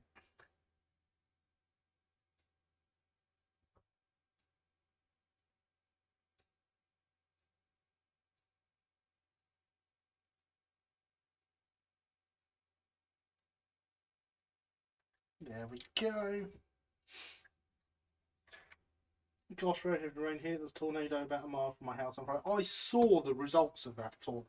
In fact, I saw a video of someone standing underneath that tornado as it was forming, which I thought rather interesting. They saw a tornado forming, and their initial response was to walk outside and film it.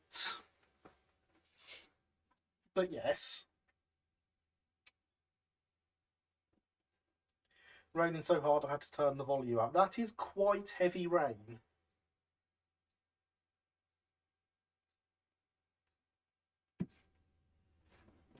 I saw the same videos, yeah. Did you have the same reaction as I did of why are you filming that? Why is that your reaction?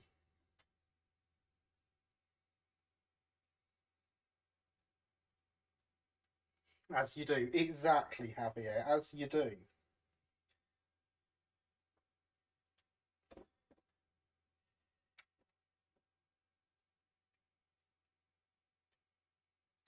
Although I suspect most people in London are not particularly familiar with what you should do in the event of a tornado above your house.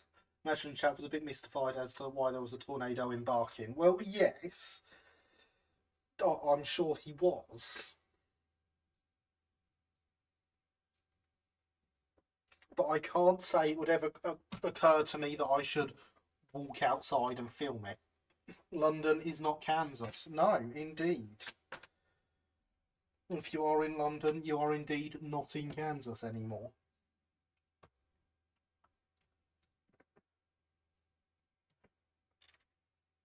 Yeah, look, that buffer beam has dried nicely and got the colour now from those two coats.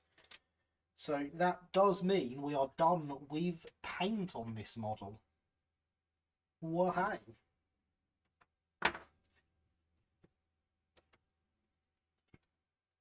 What I think we want to do now is some boiler bands. Because I'm really dreading doing inside these, especially this one here and all around here, that funny shape.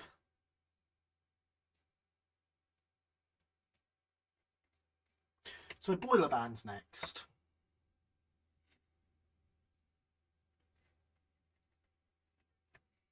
Did you see the chap who filmed from his parents' bedroom window, the bins and trees blowing down the street, and then called out, "Mum, the walls broke"?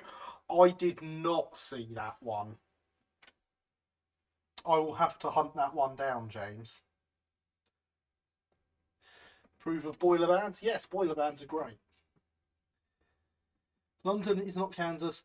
There's a statement I never thought anyone would have to say. Well, these things happen. If a tornado appears to not be moving when you are viewing, it's actually moving towards you. Yeah, that's what I expected.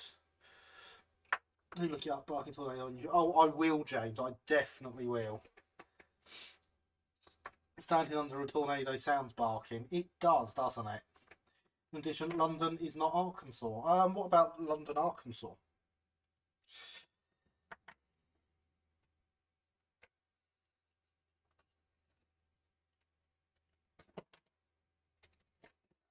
Measure it.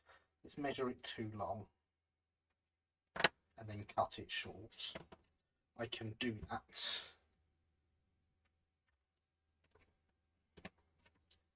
So this one goes right up against the cab.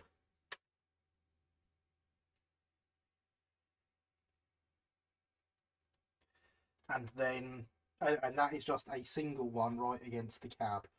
After that, they are double the way down. So we've got one here, one here, one here, one here, one here, and they are double red lining on all of those.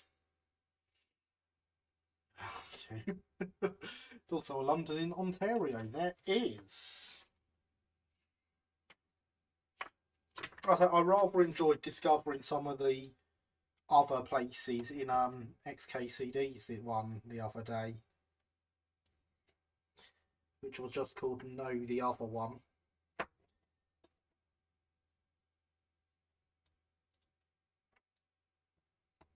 So all the lesser known cities with names of cities that you know in America.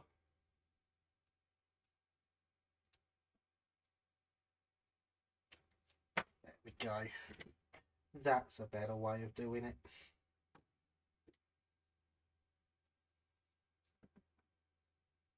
Double boy bound to see where the SCR got its insane livery ideas from. Indeed, you're an XKCDist. Excellent. I am indeed. XKCD is fantastic. I have all of Randall's books because, of course.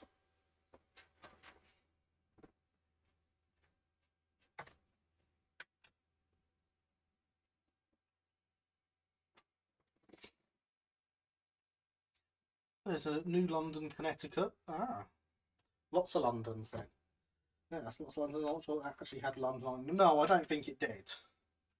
But it was very interesting.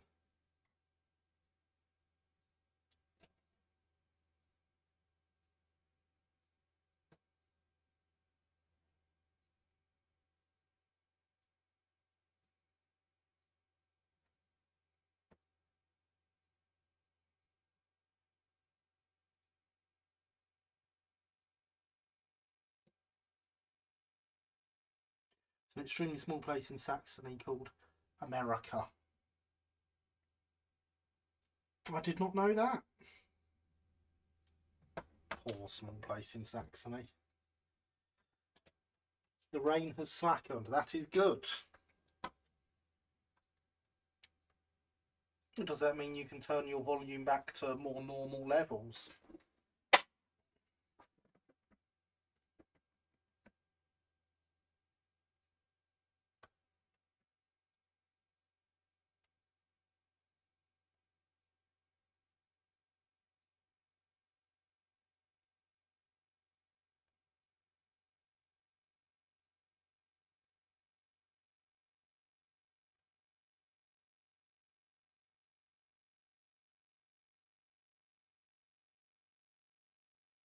Yeah, that definitely went where I wanted it to.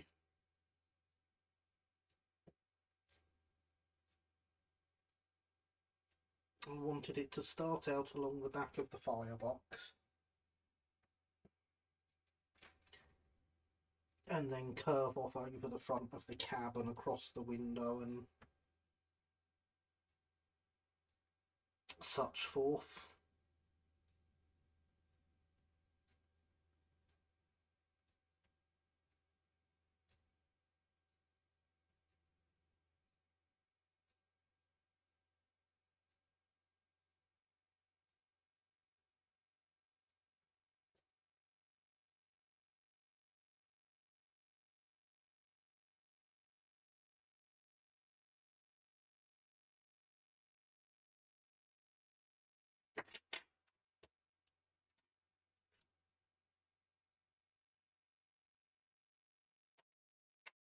There we are, that's better.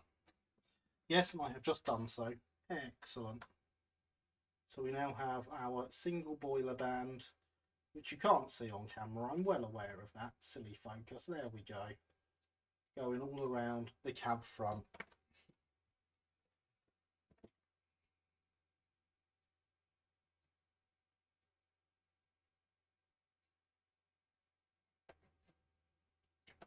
And so from here we need 2 of each.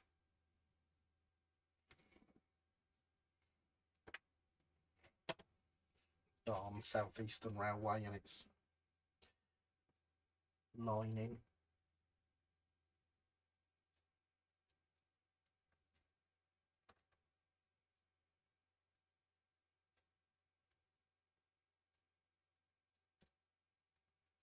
So I am going to cut the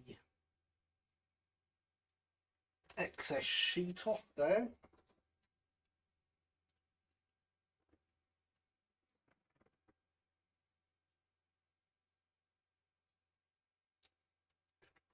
There are indeed some very strong return echoes of the rainfall radar in that band of rain across the south of England at the moment. I apologize, you already said what at this point I wasn't there, but what chassis is going on this out of curiosity? It is the Oxford Dean Good chassis.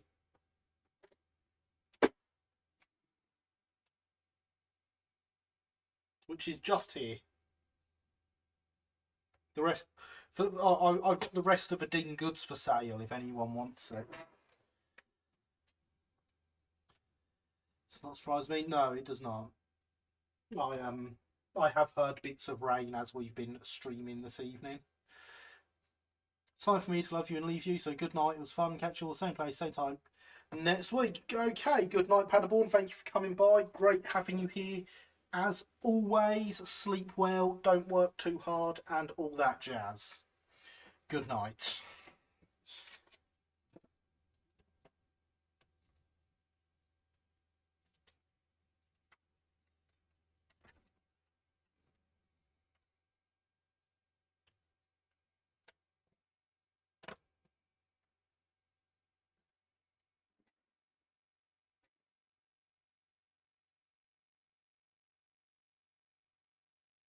So in theory, you know what, I'm going to cut 4 of these.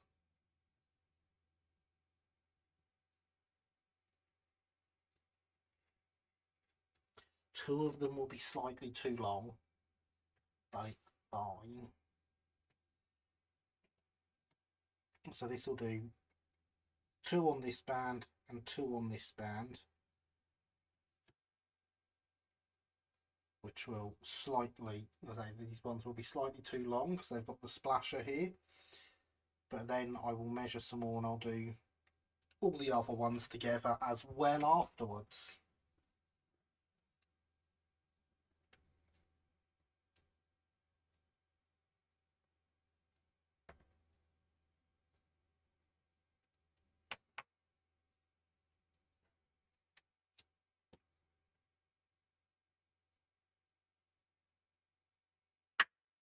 And if we can get the boiler bands on this evening, I will be very happy. I'm not sure we will, but it is a goal and we shall aim for it.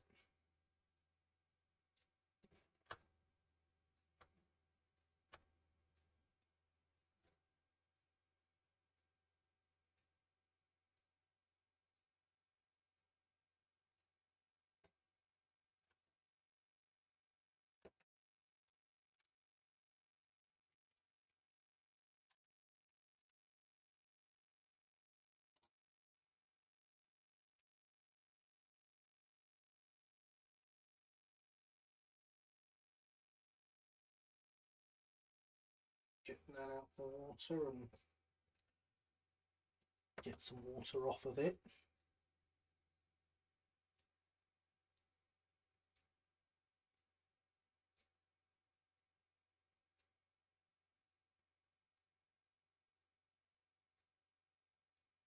Of course, it's more interesting in being stuck to my finger than coming onto the locomotive.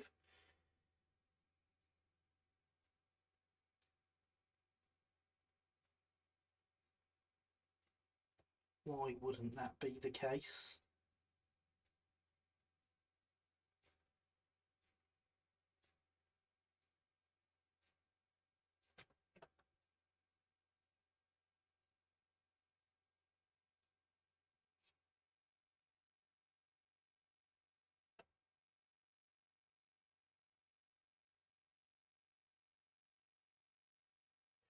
No, that one is ruined. Never mind.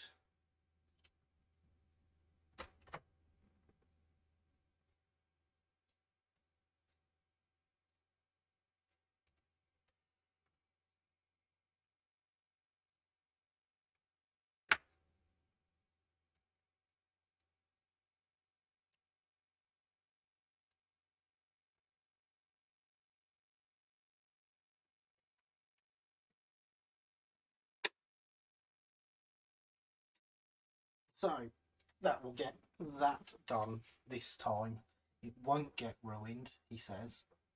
You all got to see me mess one up though. That's what you're here for, isn't it? We all know it. Gonna move this back and be less beaten up now.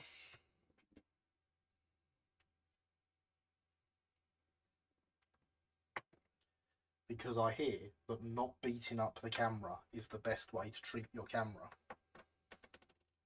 I mean, obviously beating it up works as well because I do it all the time, but minor details.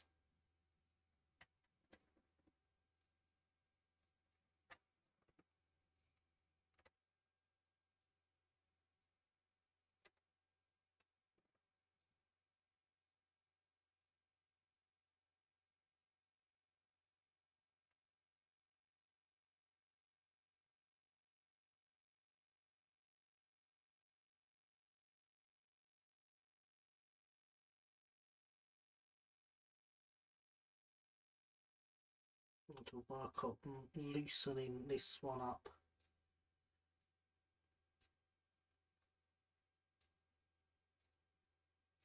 All the way along first.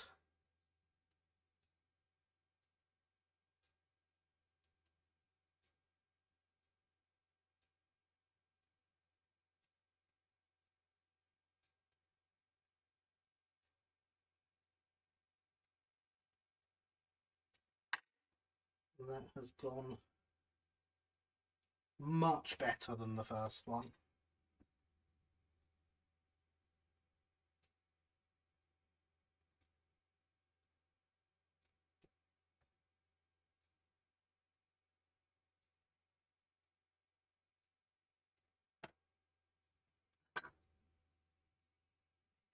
Not beating up camera better than beating up camera. That's what I hear, yeah.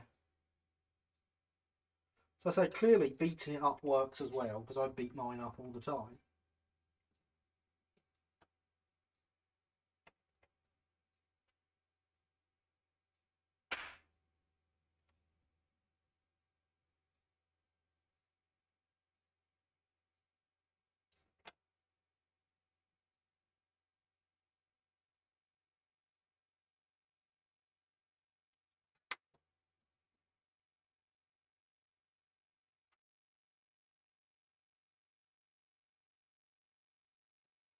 There we go. That is the first one on.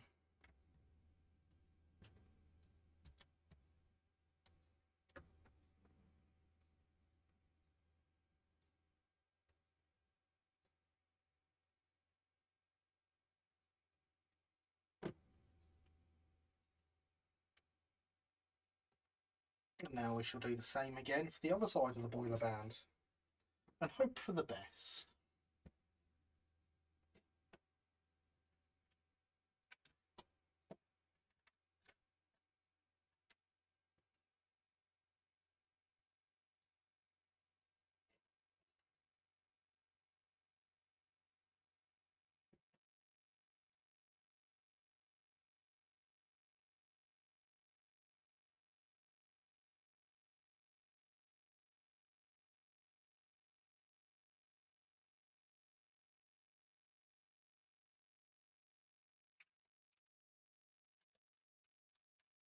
And there is the chat bar Asking for donations. Thank you, chatbot.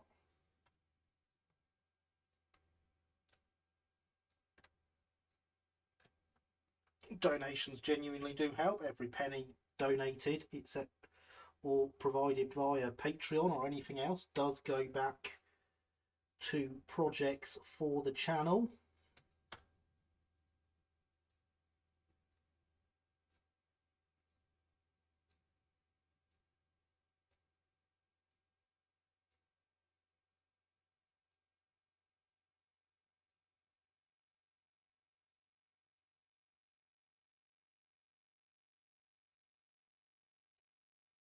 No, that's stuck to my finger again. As is, at the moment, a percentage of what I am getting from the repairs I do in here during the week. Because why not?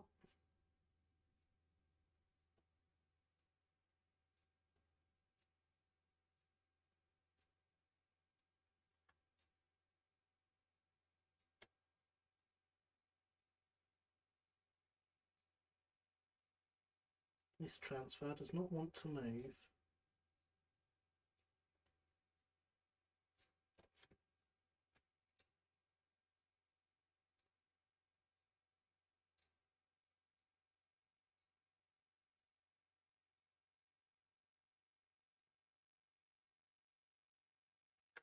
Better.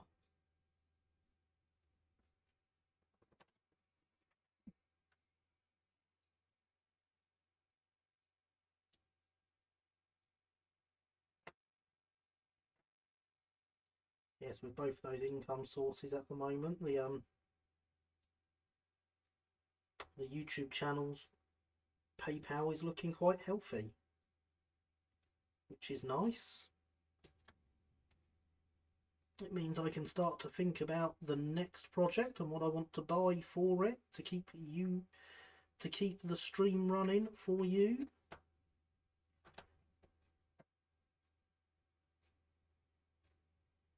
I genuinely don't know what I want to do as the next project yet, so if you've got any suggestions, do feel free to let me know.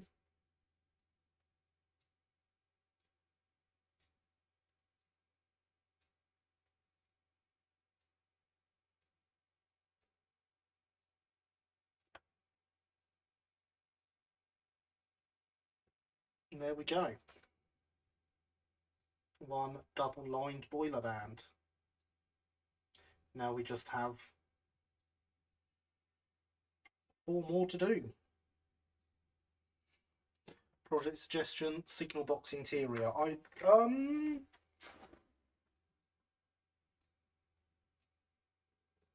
That's doable. I actually have signal box interior kits and a signal box without an interior. Scratch build, okay. No. I'm going to do stuff that's at least useful to me. Hydration is important.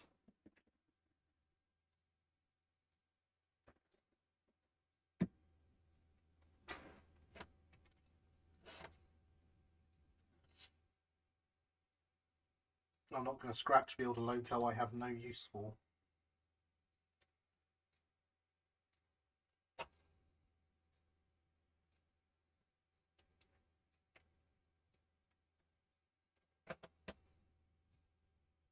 We can cut that one off there, and then we can cut it a partner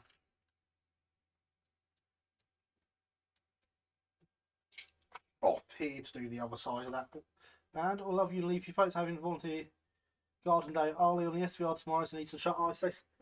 Hey, please guys, catch up soon. Good night, folks. Good night, Bob. That sounds like a fantastic way to spend your tomorrow. I hope you're going to put some pictures up on RM Web for us all to see. I would very much like that.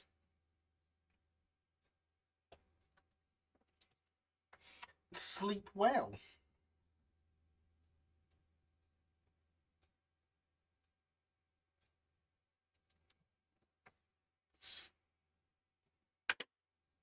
Oh no, I've moved the boiler band.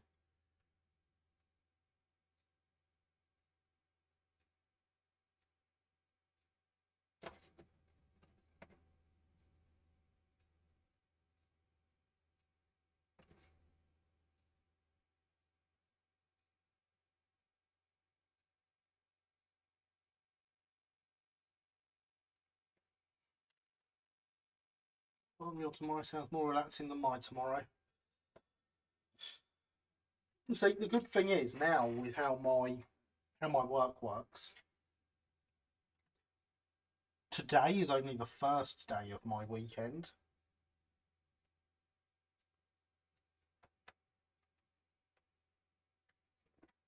My tomorrow will be spent doing whatever I want. Okay, that's not quite true. I actually have something work related to do, but more about that afterwards, provided it is successful.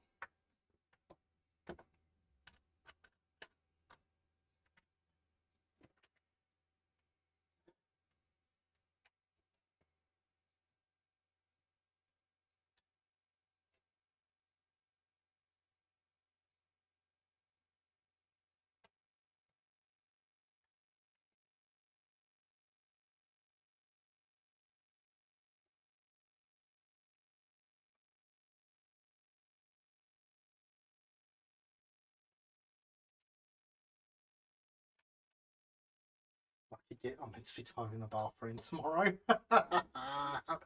Have fun. I need to detail part of my bathroom at some point. Oh dear, heat advisory has been issued for the next 3 days. Oh, fun. Fun, fun, fun. Go stock up on ice.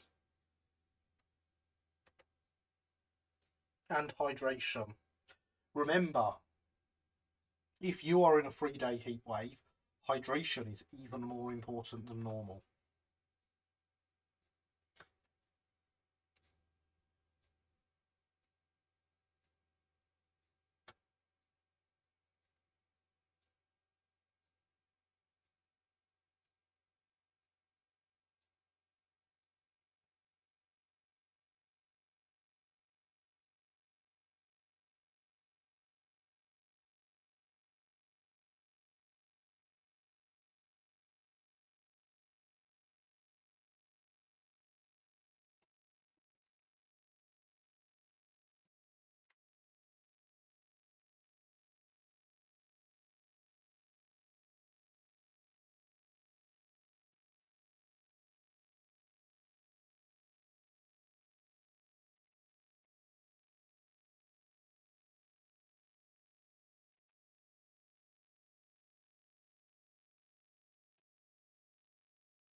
But yeah, that sounds less than optimal, Javier.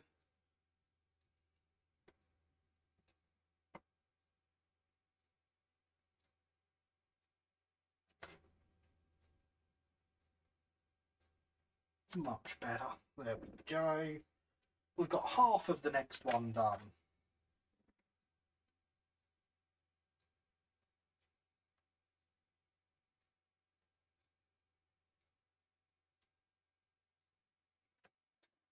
But I shall spend a good portion of tomorrow reading because I can, along with a couple of work bits, but you know, they're fine.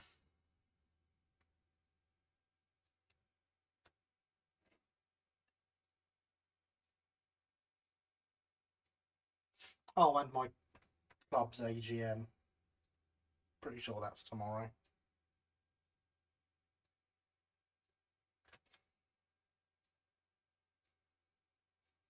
Reading some works of fiction.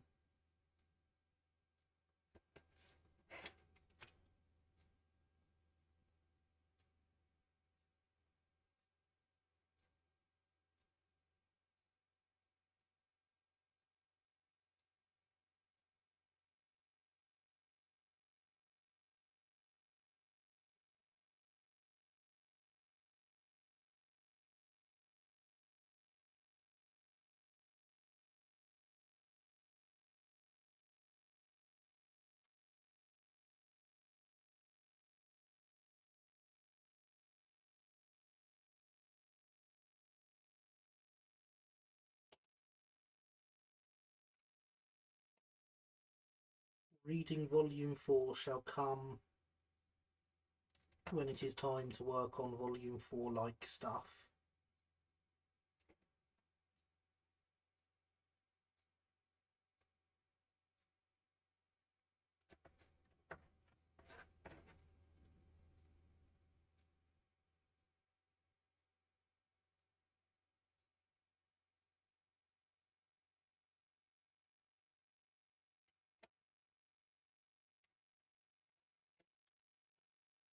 There we go, another boiler band done, even though I'm still adjusting it.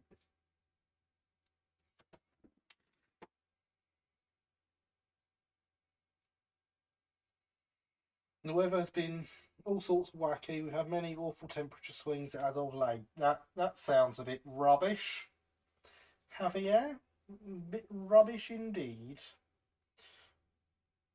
What is volume 4 like stuff for your layout? Bogey coaches and pull runs. I'll probably build at least one of the push-pull things out of there, so that I can have a variety of those. 16-degree rainy days preceded by 32-degree dry heat. Yeah, that does not sound fun.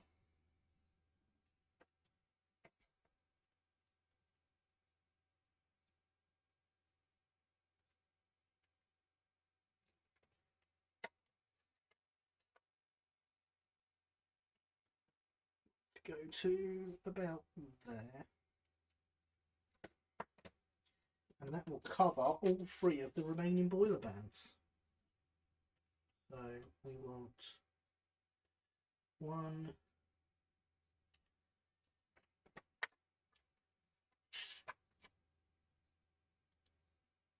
2, 3, 4, 5, 6.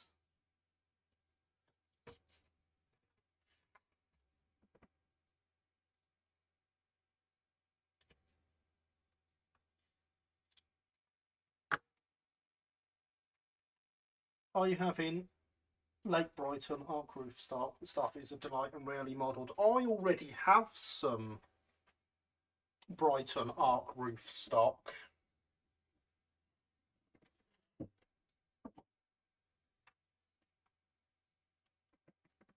That I built many moons ago.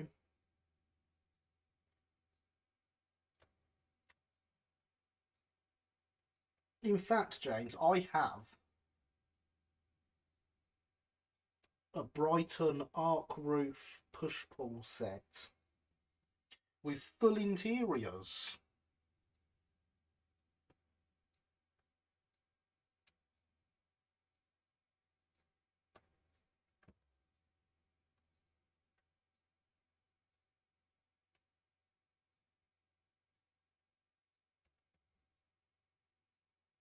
So there's that. Suppose I need to invest in a Martian spacesuit soon enough. Sounds that way, yeah.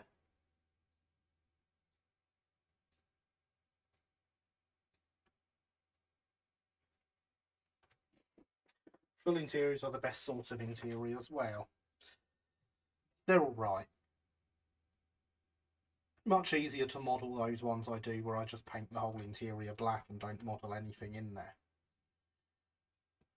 And you can see just as much of it.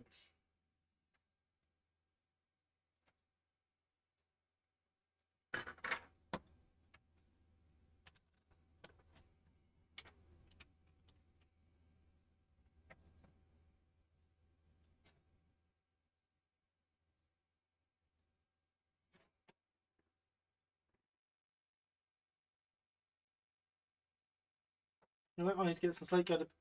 I'll be up for work tomorrow. Good chat to you. See you on Discord in the morning. Good night, Red. Sleep well. If you're on Discord, you're not tiling a bathroom.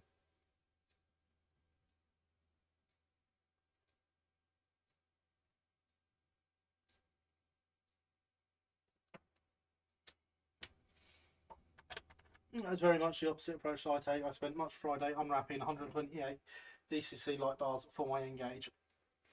Well, so, Yeah, as we all should appreciate, modelling is each to one's own. There are certainly things I will do interiors on, specifically for the stuff for Hailsham that's going to run at night and therefore will have some form of lighting in it. I will look at doing interiors on. I will fit some lights and see how well the interiors can be seen. If it is well enough, they will definitely get full interiors.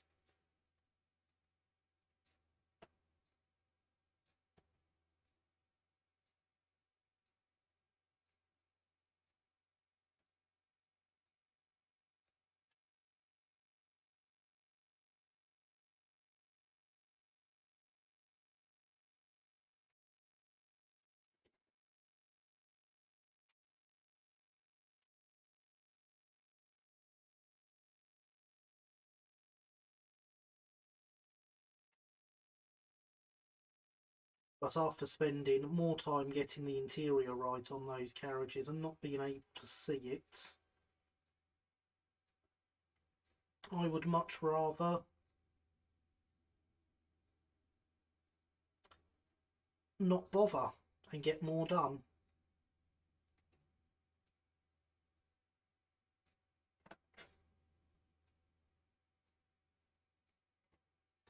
But that's just me.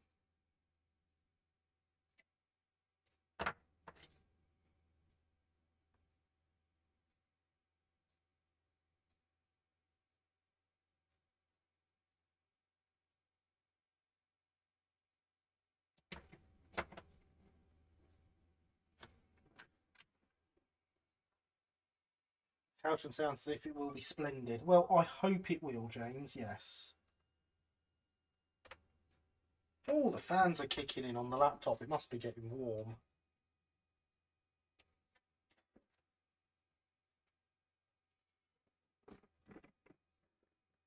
Doesn't feel that warm. It'll be fine. But yes, I do hope it will be a splendid layout and people will enjoy it.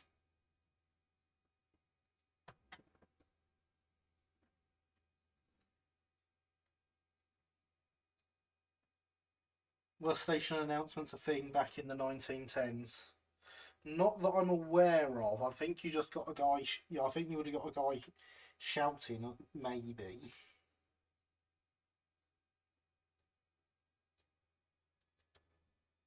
But I'm not aware of even that.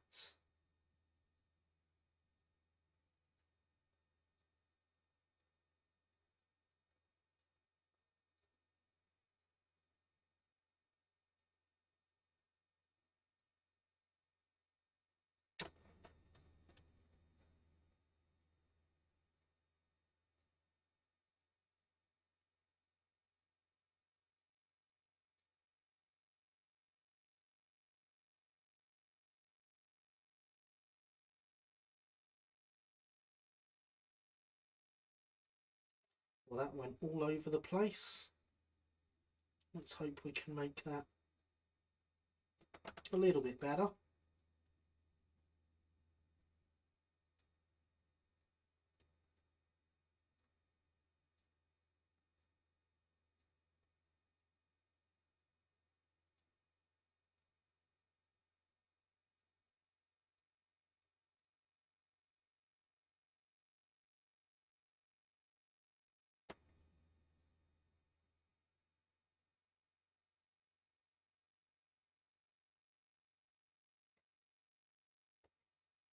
That's a lot better.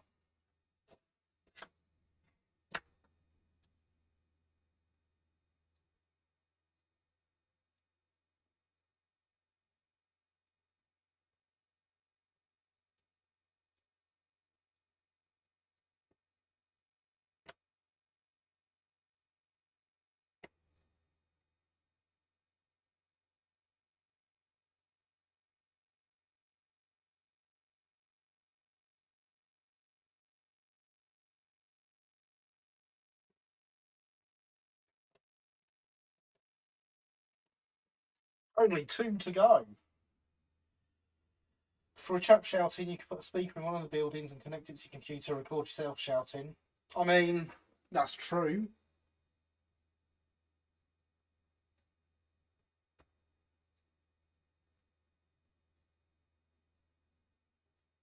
That's very true indeed. I'm not sure I would want to. Not with my voice, anyway.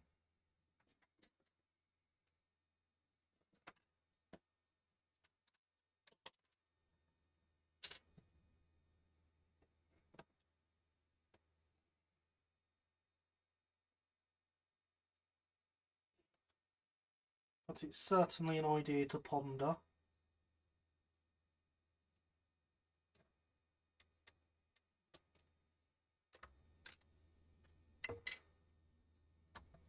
Get somebody else's voice. Well, yes, I could. That is what I would do if I do it. It's, as I say, it's certainly an idea to ponder and give thought to.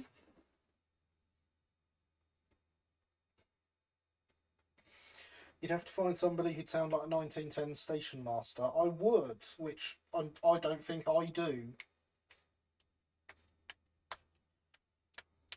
Which is why I wouldn't like to use my voice. Hydration is important.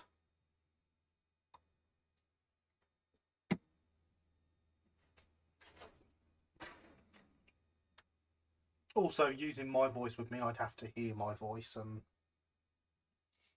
yeah, I don't really fancy that.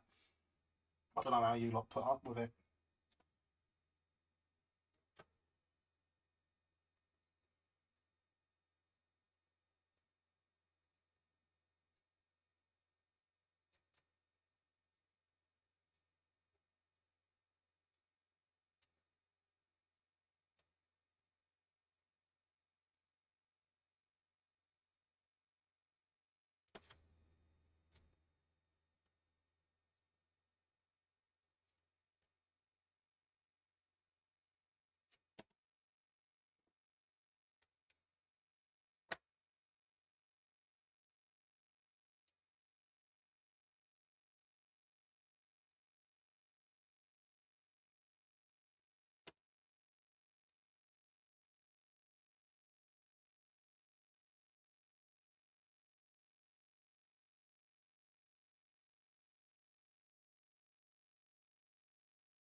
I'm pondering.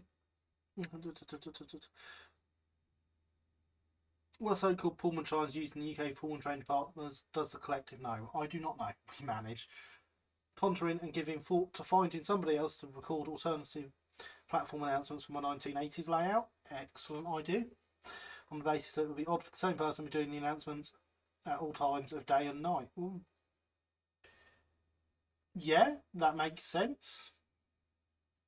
It's someone like Brian Blessed for announcements. That would be brilliant. Tristan, I've not heard of Pullman chimes. No, neither have I. That's why I don't know, because I've never heard of them. The person to ask would be the good lady Alex on the Discord.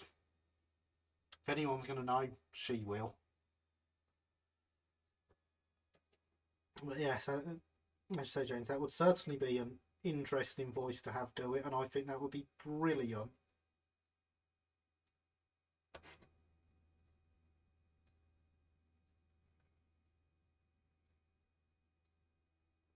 I wonder if he's a closet railway modeller. He'd probably agree to it then.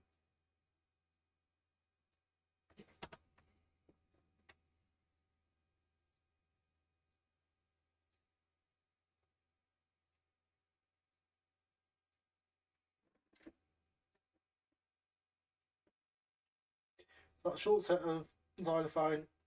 Have a late one. I'll post a pic on Discord. Interesting. I knew nothing about these. I shall look forward to seeing this picture.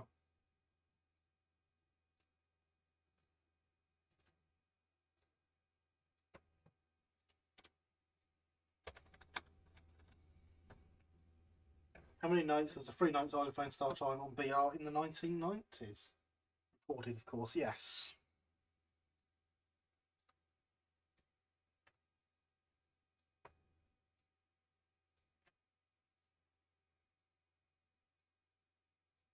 I remember catching the train in the 90s.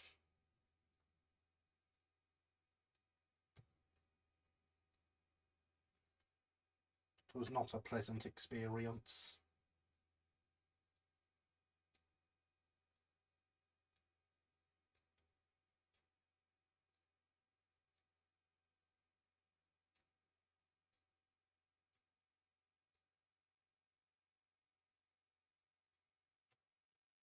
As I saw on Twitter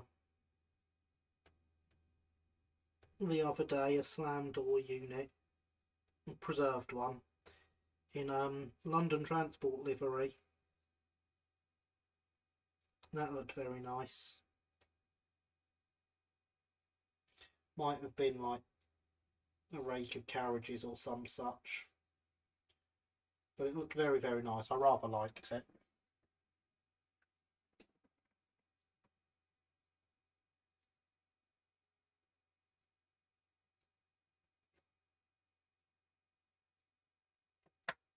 Much better than that other livery that was around where I am.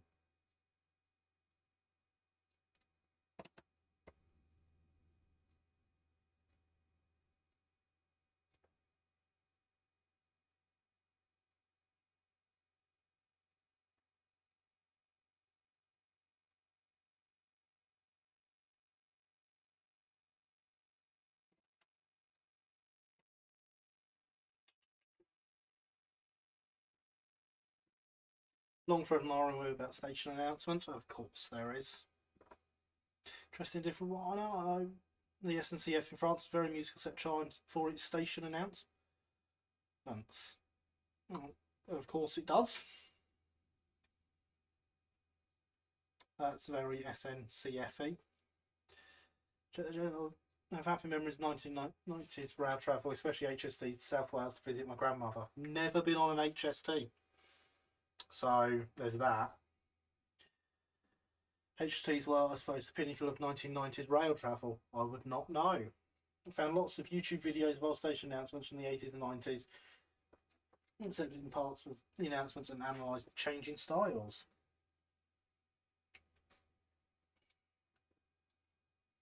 So you're a bit of an expert on it now, are you, James?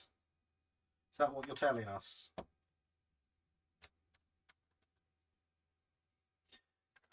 I've never been on an HST, that's insane, they're a joy. It's true, I have never been on an HST.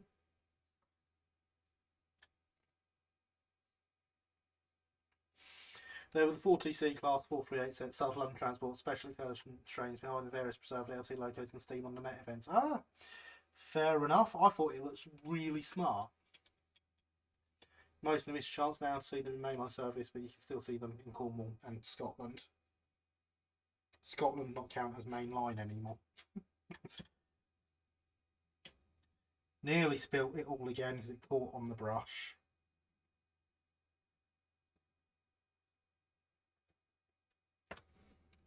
That would have been painful. But yes, thank you for that info, Alex. As I say, I thought it looked really, really smart in that livery.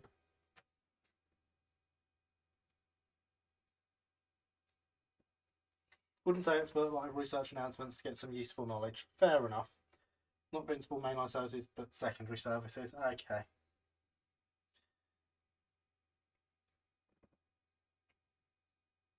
Very sad to see the HSTs go. I mean, they're not terriers, are they? Definitely in regular use in Scotland, where I've liked ScotRail livery on them. Over the years, they carry 3 liveries: false Met teak, Met maroon, and LT red.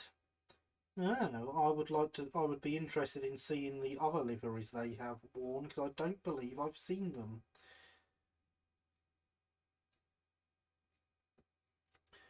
Well, that will be a homage to them. Fair enough, James. Fair enough.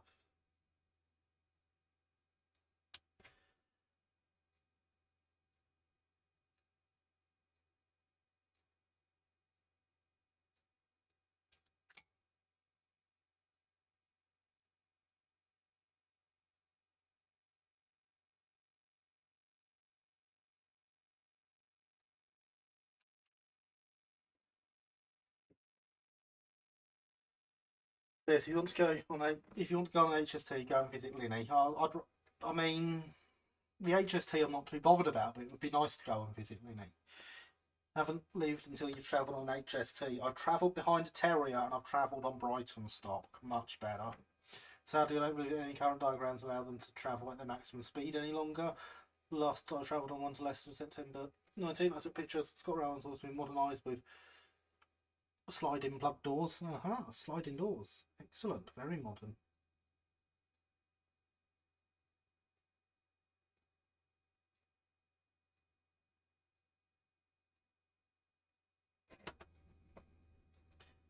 Not very 60s if they've got sliding doors, are they?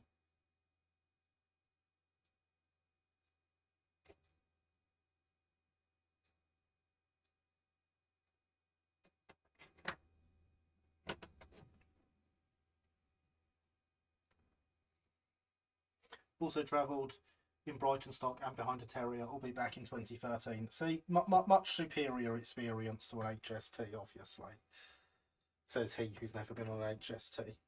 Because it's a terrier and Brighton stock. There's no way it couldn't be better.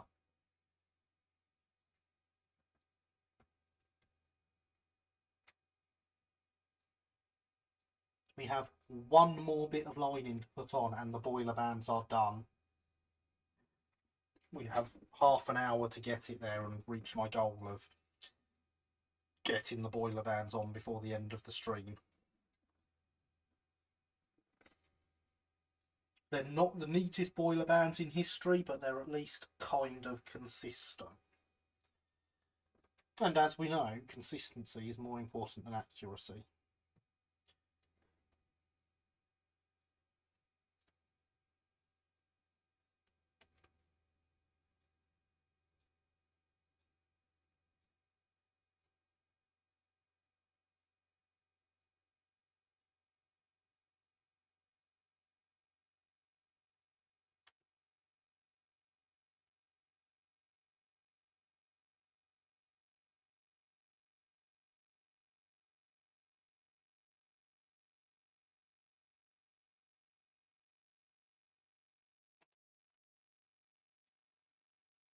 On the side, Brighton Line was not renowned for its carriages or anything else. No, what's your point?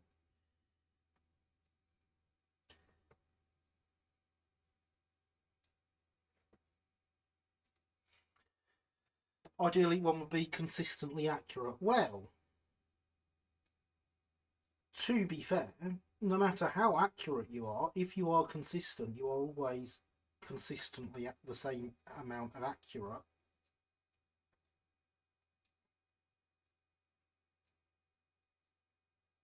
But yes, if one could have both, one would like both.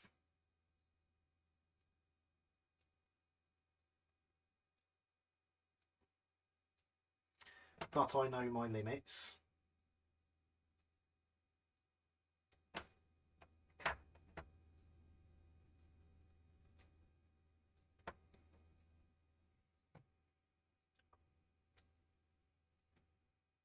Boiler bands.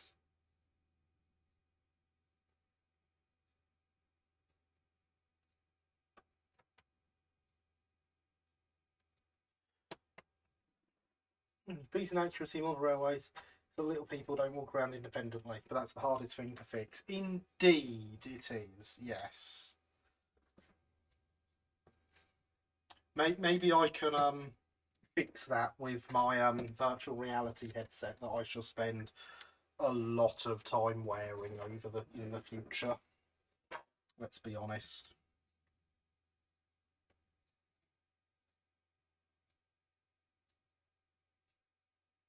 No, no sliding.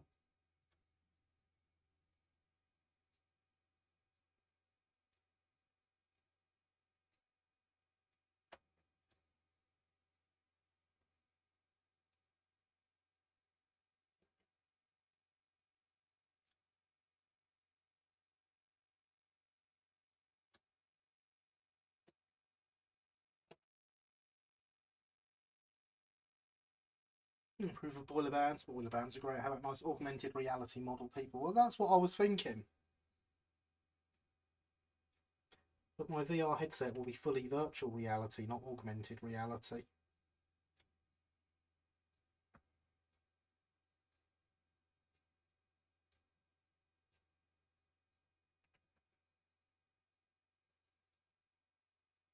Physical models, virtual teeny people. Yeah, exactly, James. That's the sort of thing that I was imagining when I made the joke. Are the miniature figures filled with feelings of self augmented reality for the sounds? Yeah. Well, I mean, to be accurate, they'd have to be, wouldn't they, Andy?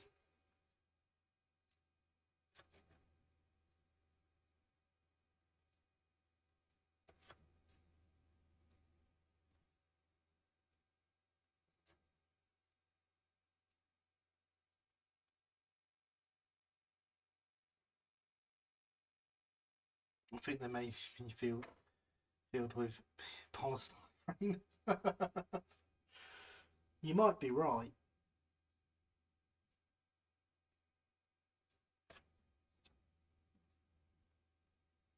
A lot of mine are filled with white metal, though.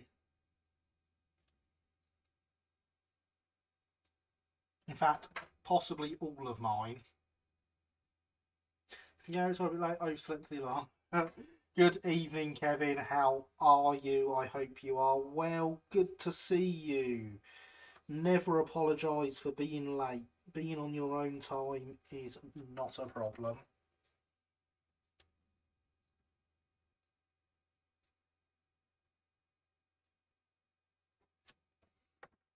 You join us with a rather more complete looking model.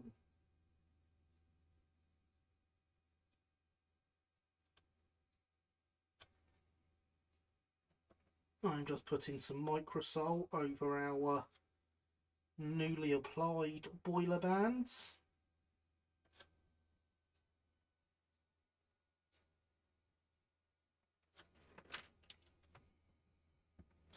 And in some cases dripping rather too much that I'll soak up there. It's not even anywhere near the transfers.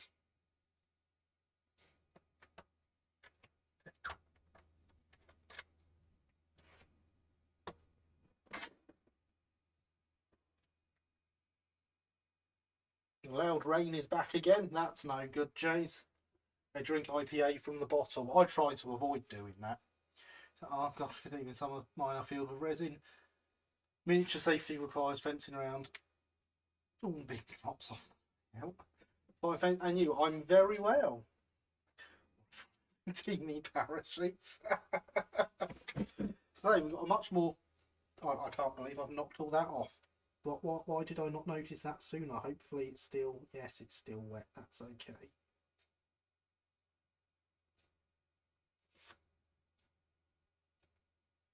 It's a much more complete looking model with its boiler bands having gone on. Lining has gone on around the cab and it now has number plates, making it number 3.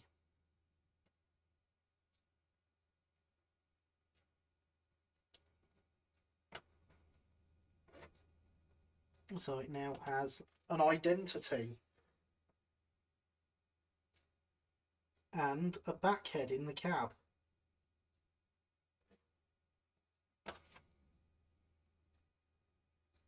So it's looking much better. Looking like preserved, nothing like an attractive livery set of good looking logo. Indeed. Wasting IPA, exactly, Javier. Before the plates went on, it was number 3, now it's number 3. But thank you, James. I hear rumours that those plates need a slight bit of touching up though, so we're going to do that with our 20 minutes left.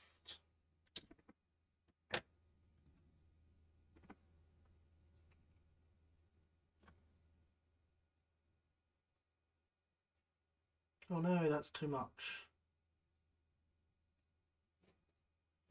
That was silly. I put way too much on the brush, but this red paint is getting rather impossible to use now, to be fair.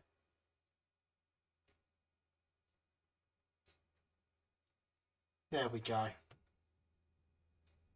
Much better. Number 3.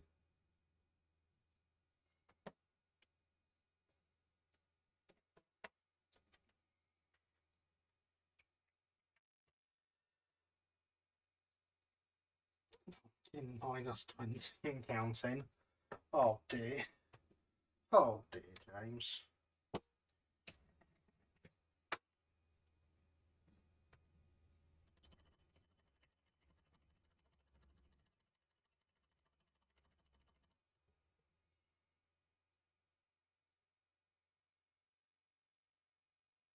And so with that bit done, I think it's time to leave the loco body alone to set and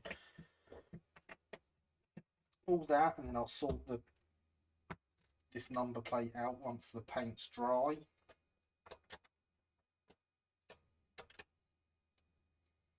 Plop it loosely on there. And we can do a bit more to this, because there is still a lot of lining to do on this side of the tender, so we got to get around here and all the way around the edge, and in fact around and up and round the axle boxes. That'll be fun. Oh yeah, we've got the little bits to put on here that we never finished last week. See, loads to do. This logo is never going to be finished, is it? Yeah, we'll give it another couple of weeks.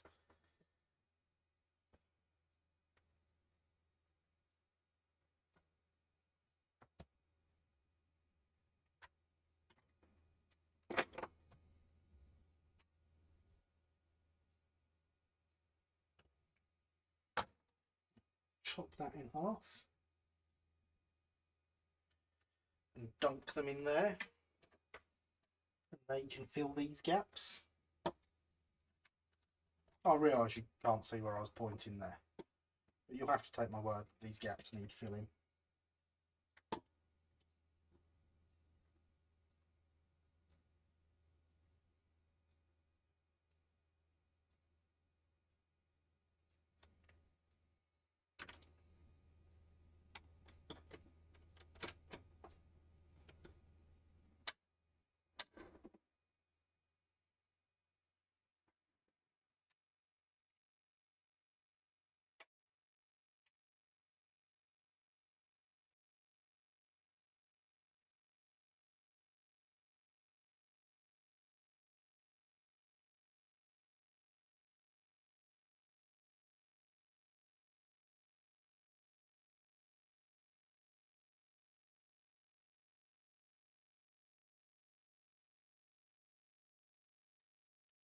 That drops down.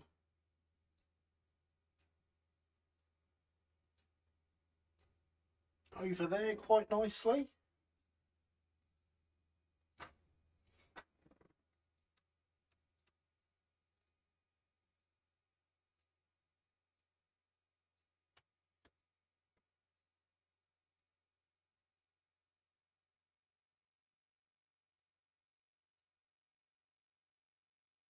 And then this will do the same on this side.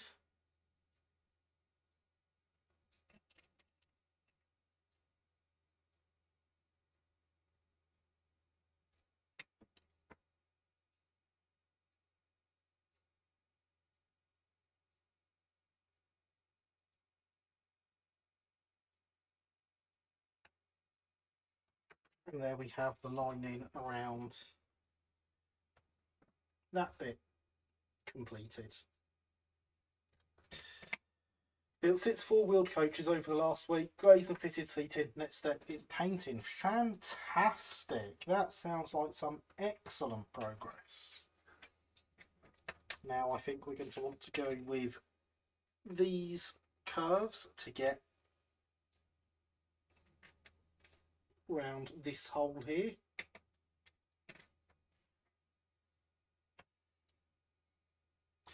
Question: what figures would you recommend to who the coaches and make them look more lived in? Cheap Chinese or more expensive, better quality items? So inside coaches, you're probably all right with cheap Chinese stuff.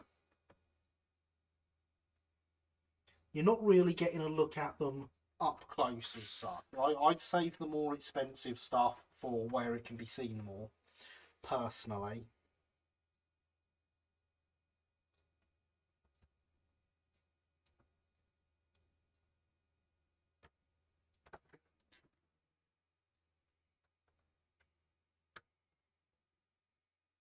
Like Kevin, I'm retired now, so I have a bit more time on my hands. That does help, yes. Heavy lighting, I recommend the good stuff. There we go. James is much more of a carriage interior person than I am.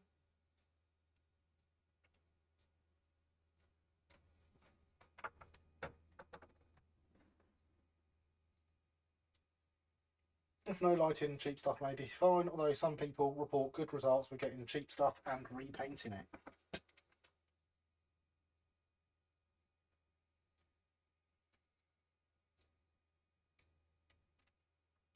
There we go, from what James says. Totally agree, thanks. You can also get good cheap stuff that's not painted. Yeah, having seen pre-painted figures on those cheap ones, I would get unpainted ones and paint them myself if I was getting them.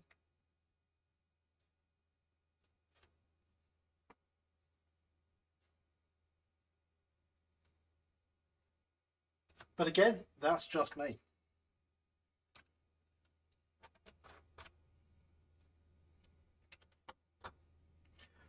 Ultimately, the only person who can decide what compromises you're happy with is you.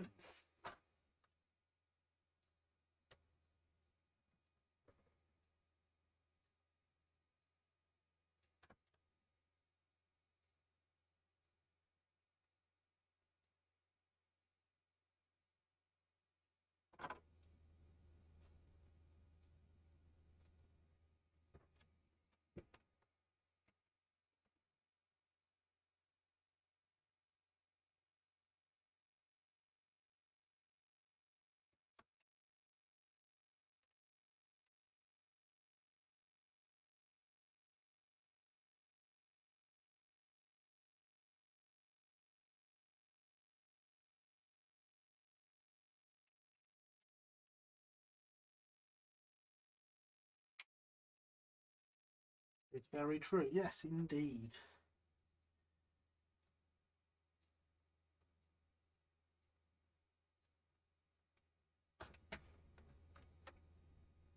They are. I would definitely go for cheap Chinese figures in carriages because, I mean, the sheer number of them you're going to want as well.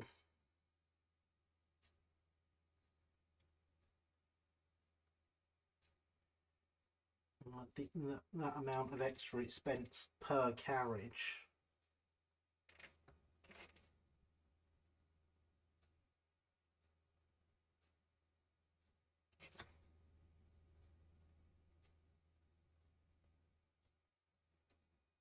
Soon adds up.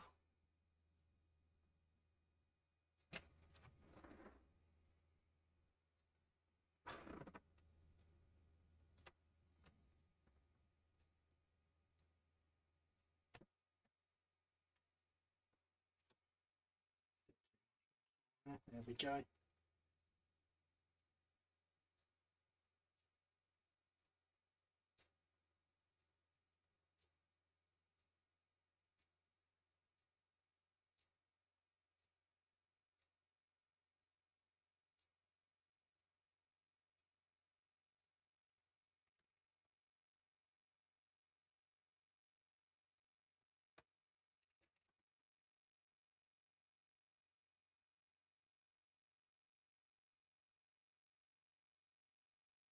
And there we go. That is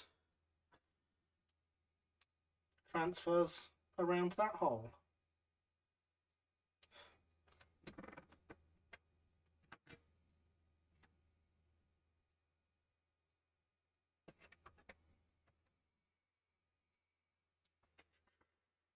I painted some prizer figures for my engaged carriages once. One of them ended up looking like Donald Trump, so I put him in the first class compartment of the slow train to Banbury. Oh, fantastic. Nothing a good file can't fix, is there? Oh, I don't know, it depends. If you've not got enough material, a file might not help. Hydration is important, everyone, for what will be the last time this evening, since there's only 10 minutes left.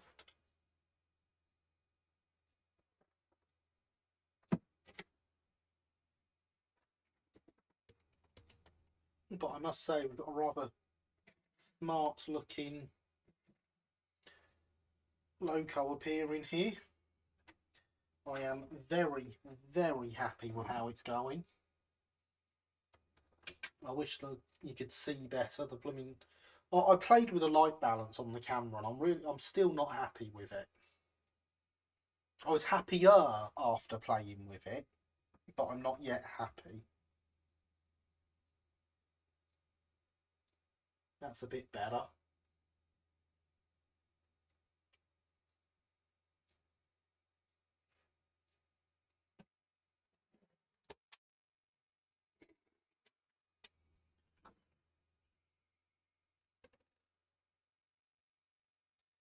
It's going to be great, believe me, it's going to be beautiful. It's going to be the best carriage.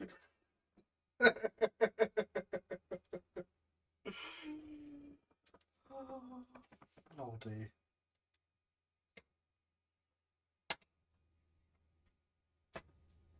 You know what, I want to stick this in because it keeps falling out and annoying me. Let me find an appropriate thickness bit of plastic card.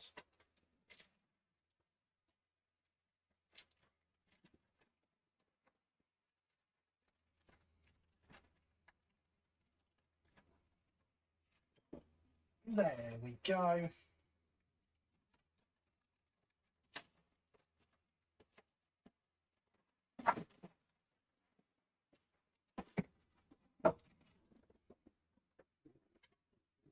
Painting figures is also very therapeutic. Well, you may call it that. I call it something else.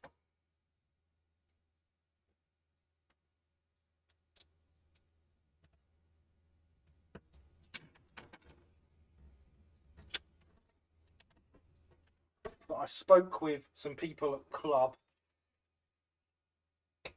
about what was best to do for this centre axle, and they said don't bother trying to spring it or anything, just put it in there and stick some plastic card over. And these are people who very much know a lot more than me, so we are doing as they say.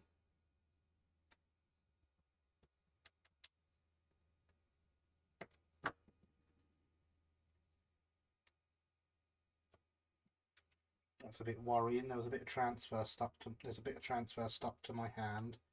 Oh yeah, I see it. It's one of the bits we've just put on here.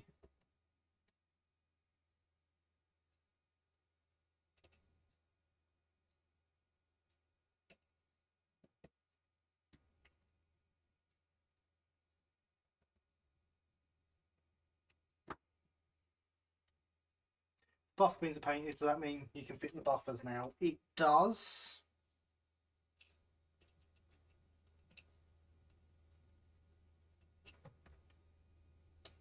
Right, drop that wheel set in. Get rid of that transfer that's ruined by now.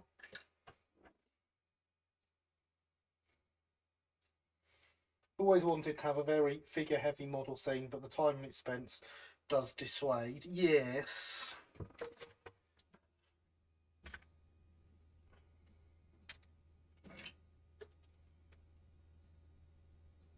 We're going to pour some super glue out onto there and fetch the pin.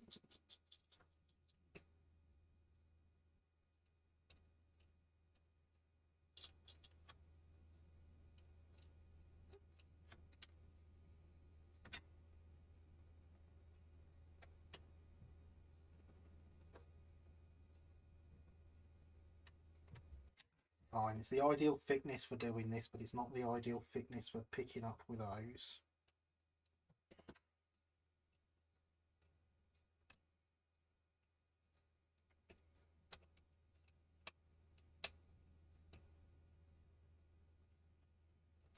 And there we are, the centre wheel set is in.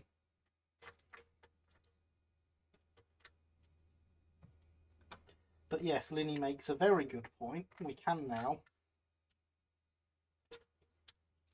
add buffers.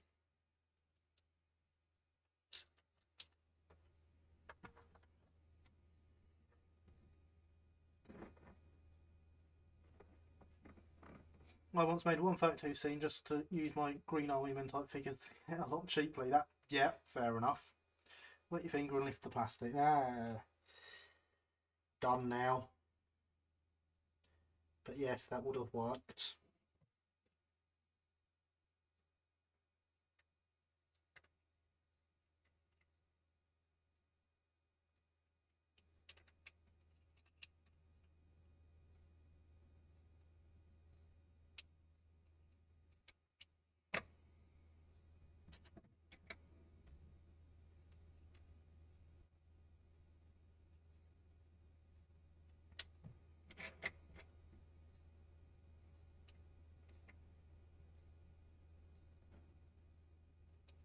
That is buffers on the tender.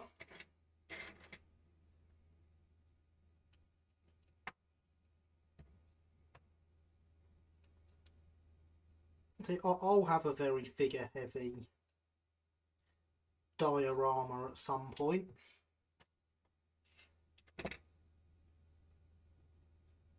Because my Pegasus bridge sets that I've bought, between them have I think it's 130 figures in over the two sets.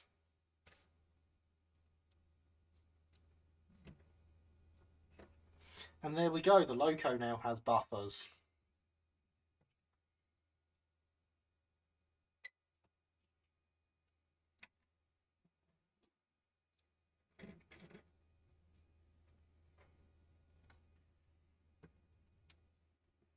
Now let's get that last transfer that is still somehow on my finger.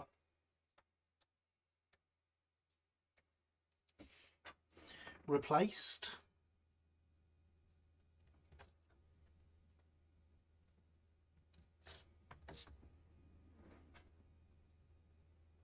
If you want figure heavy, you should see the spreadsheets in which I'm storing my Loco net addresses.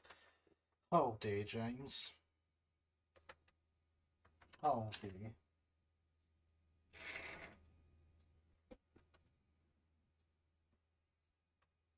Proof of buffers. Buffers are buffing. They are indeed. Jeez, is there an A scale section? So.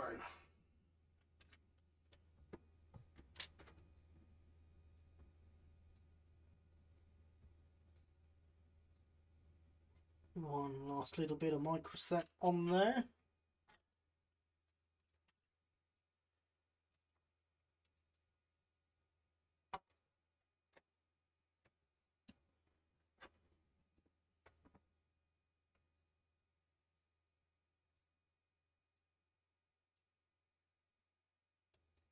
Does that mean the buffers will go out slaying vampires? Oh dear. Oh.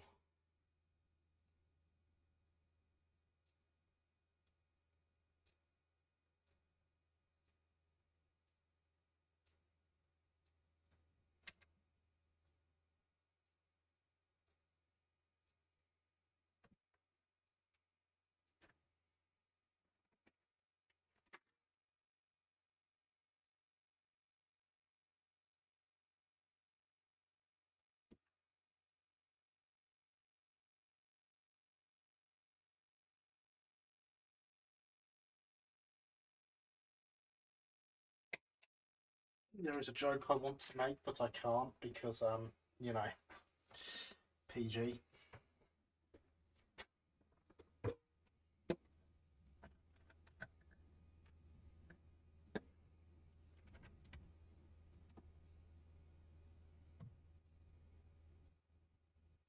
And finally, a bit of microsol on the bits that we have put on the tender.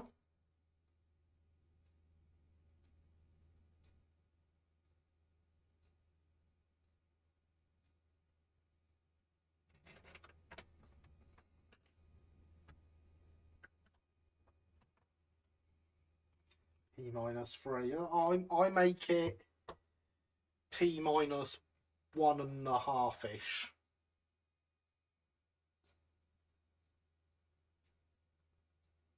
It's the most accurate detail you're going to get for how much lag there is.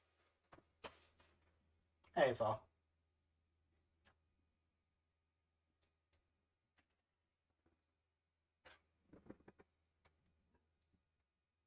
There's no such thing as human malfunction. Humour is human and is what keeps us going. There we have a very loco-y looking loco with sprung buffers and lots of lining and a number. It's all rather good, isn't it? I've wanted one of these for quite some time. And now I have one.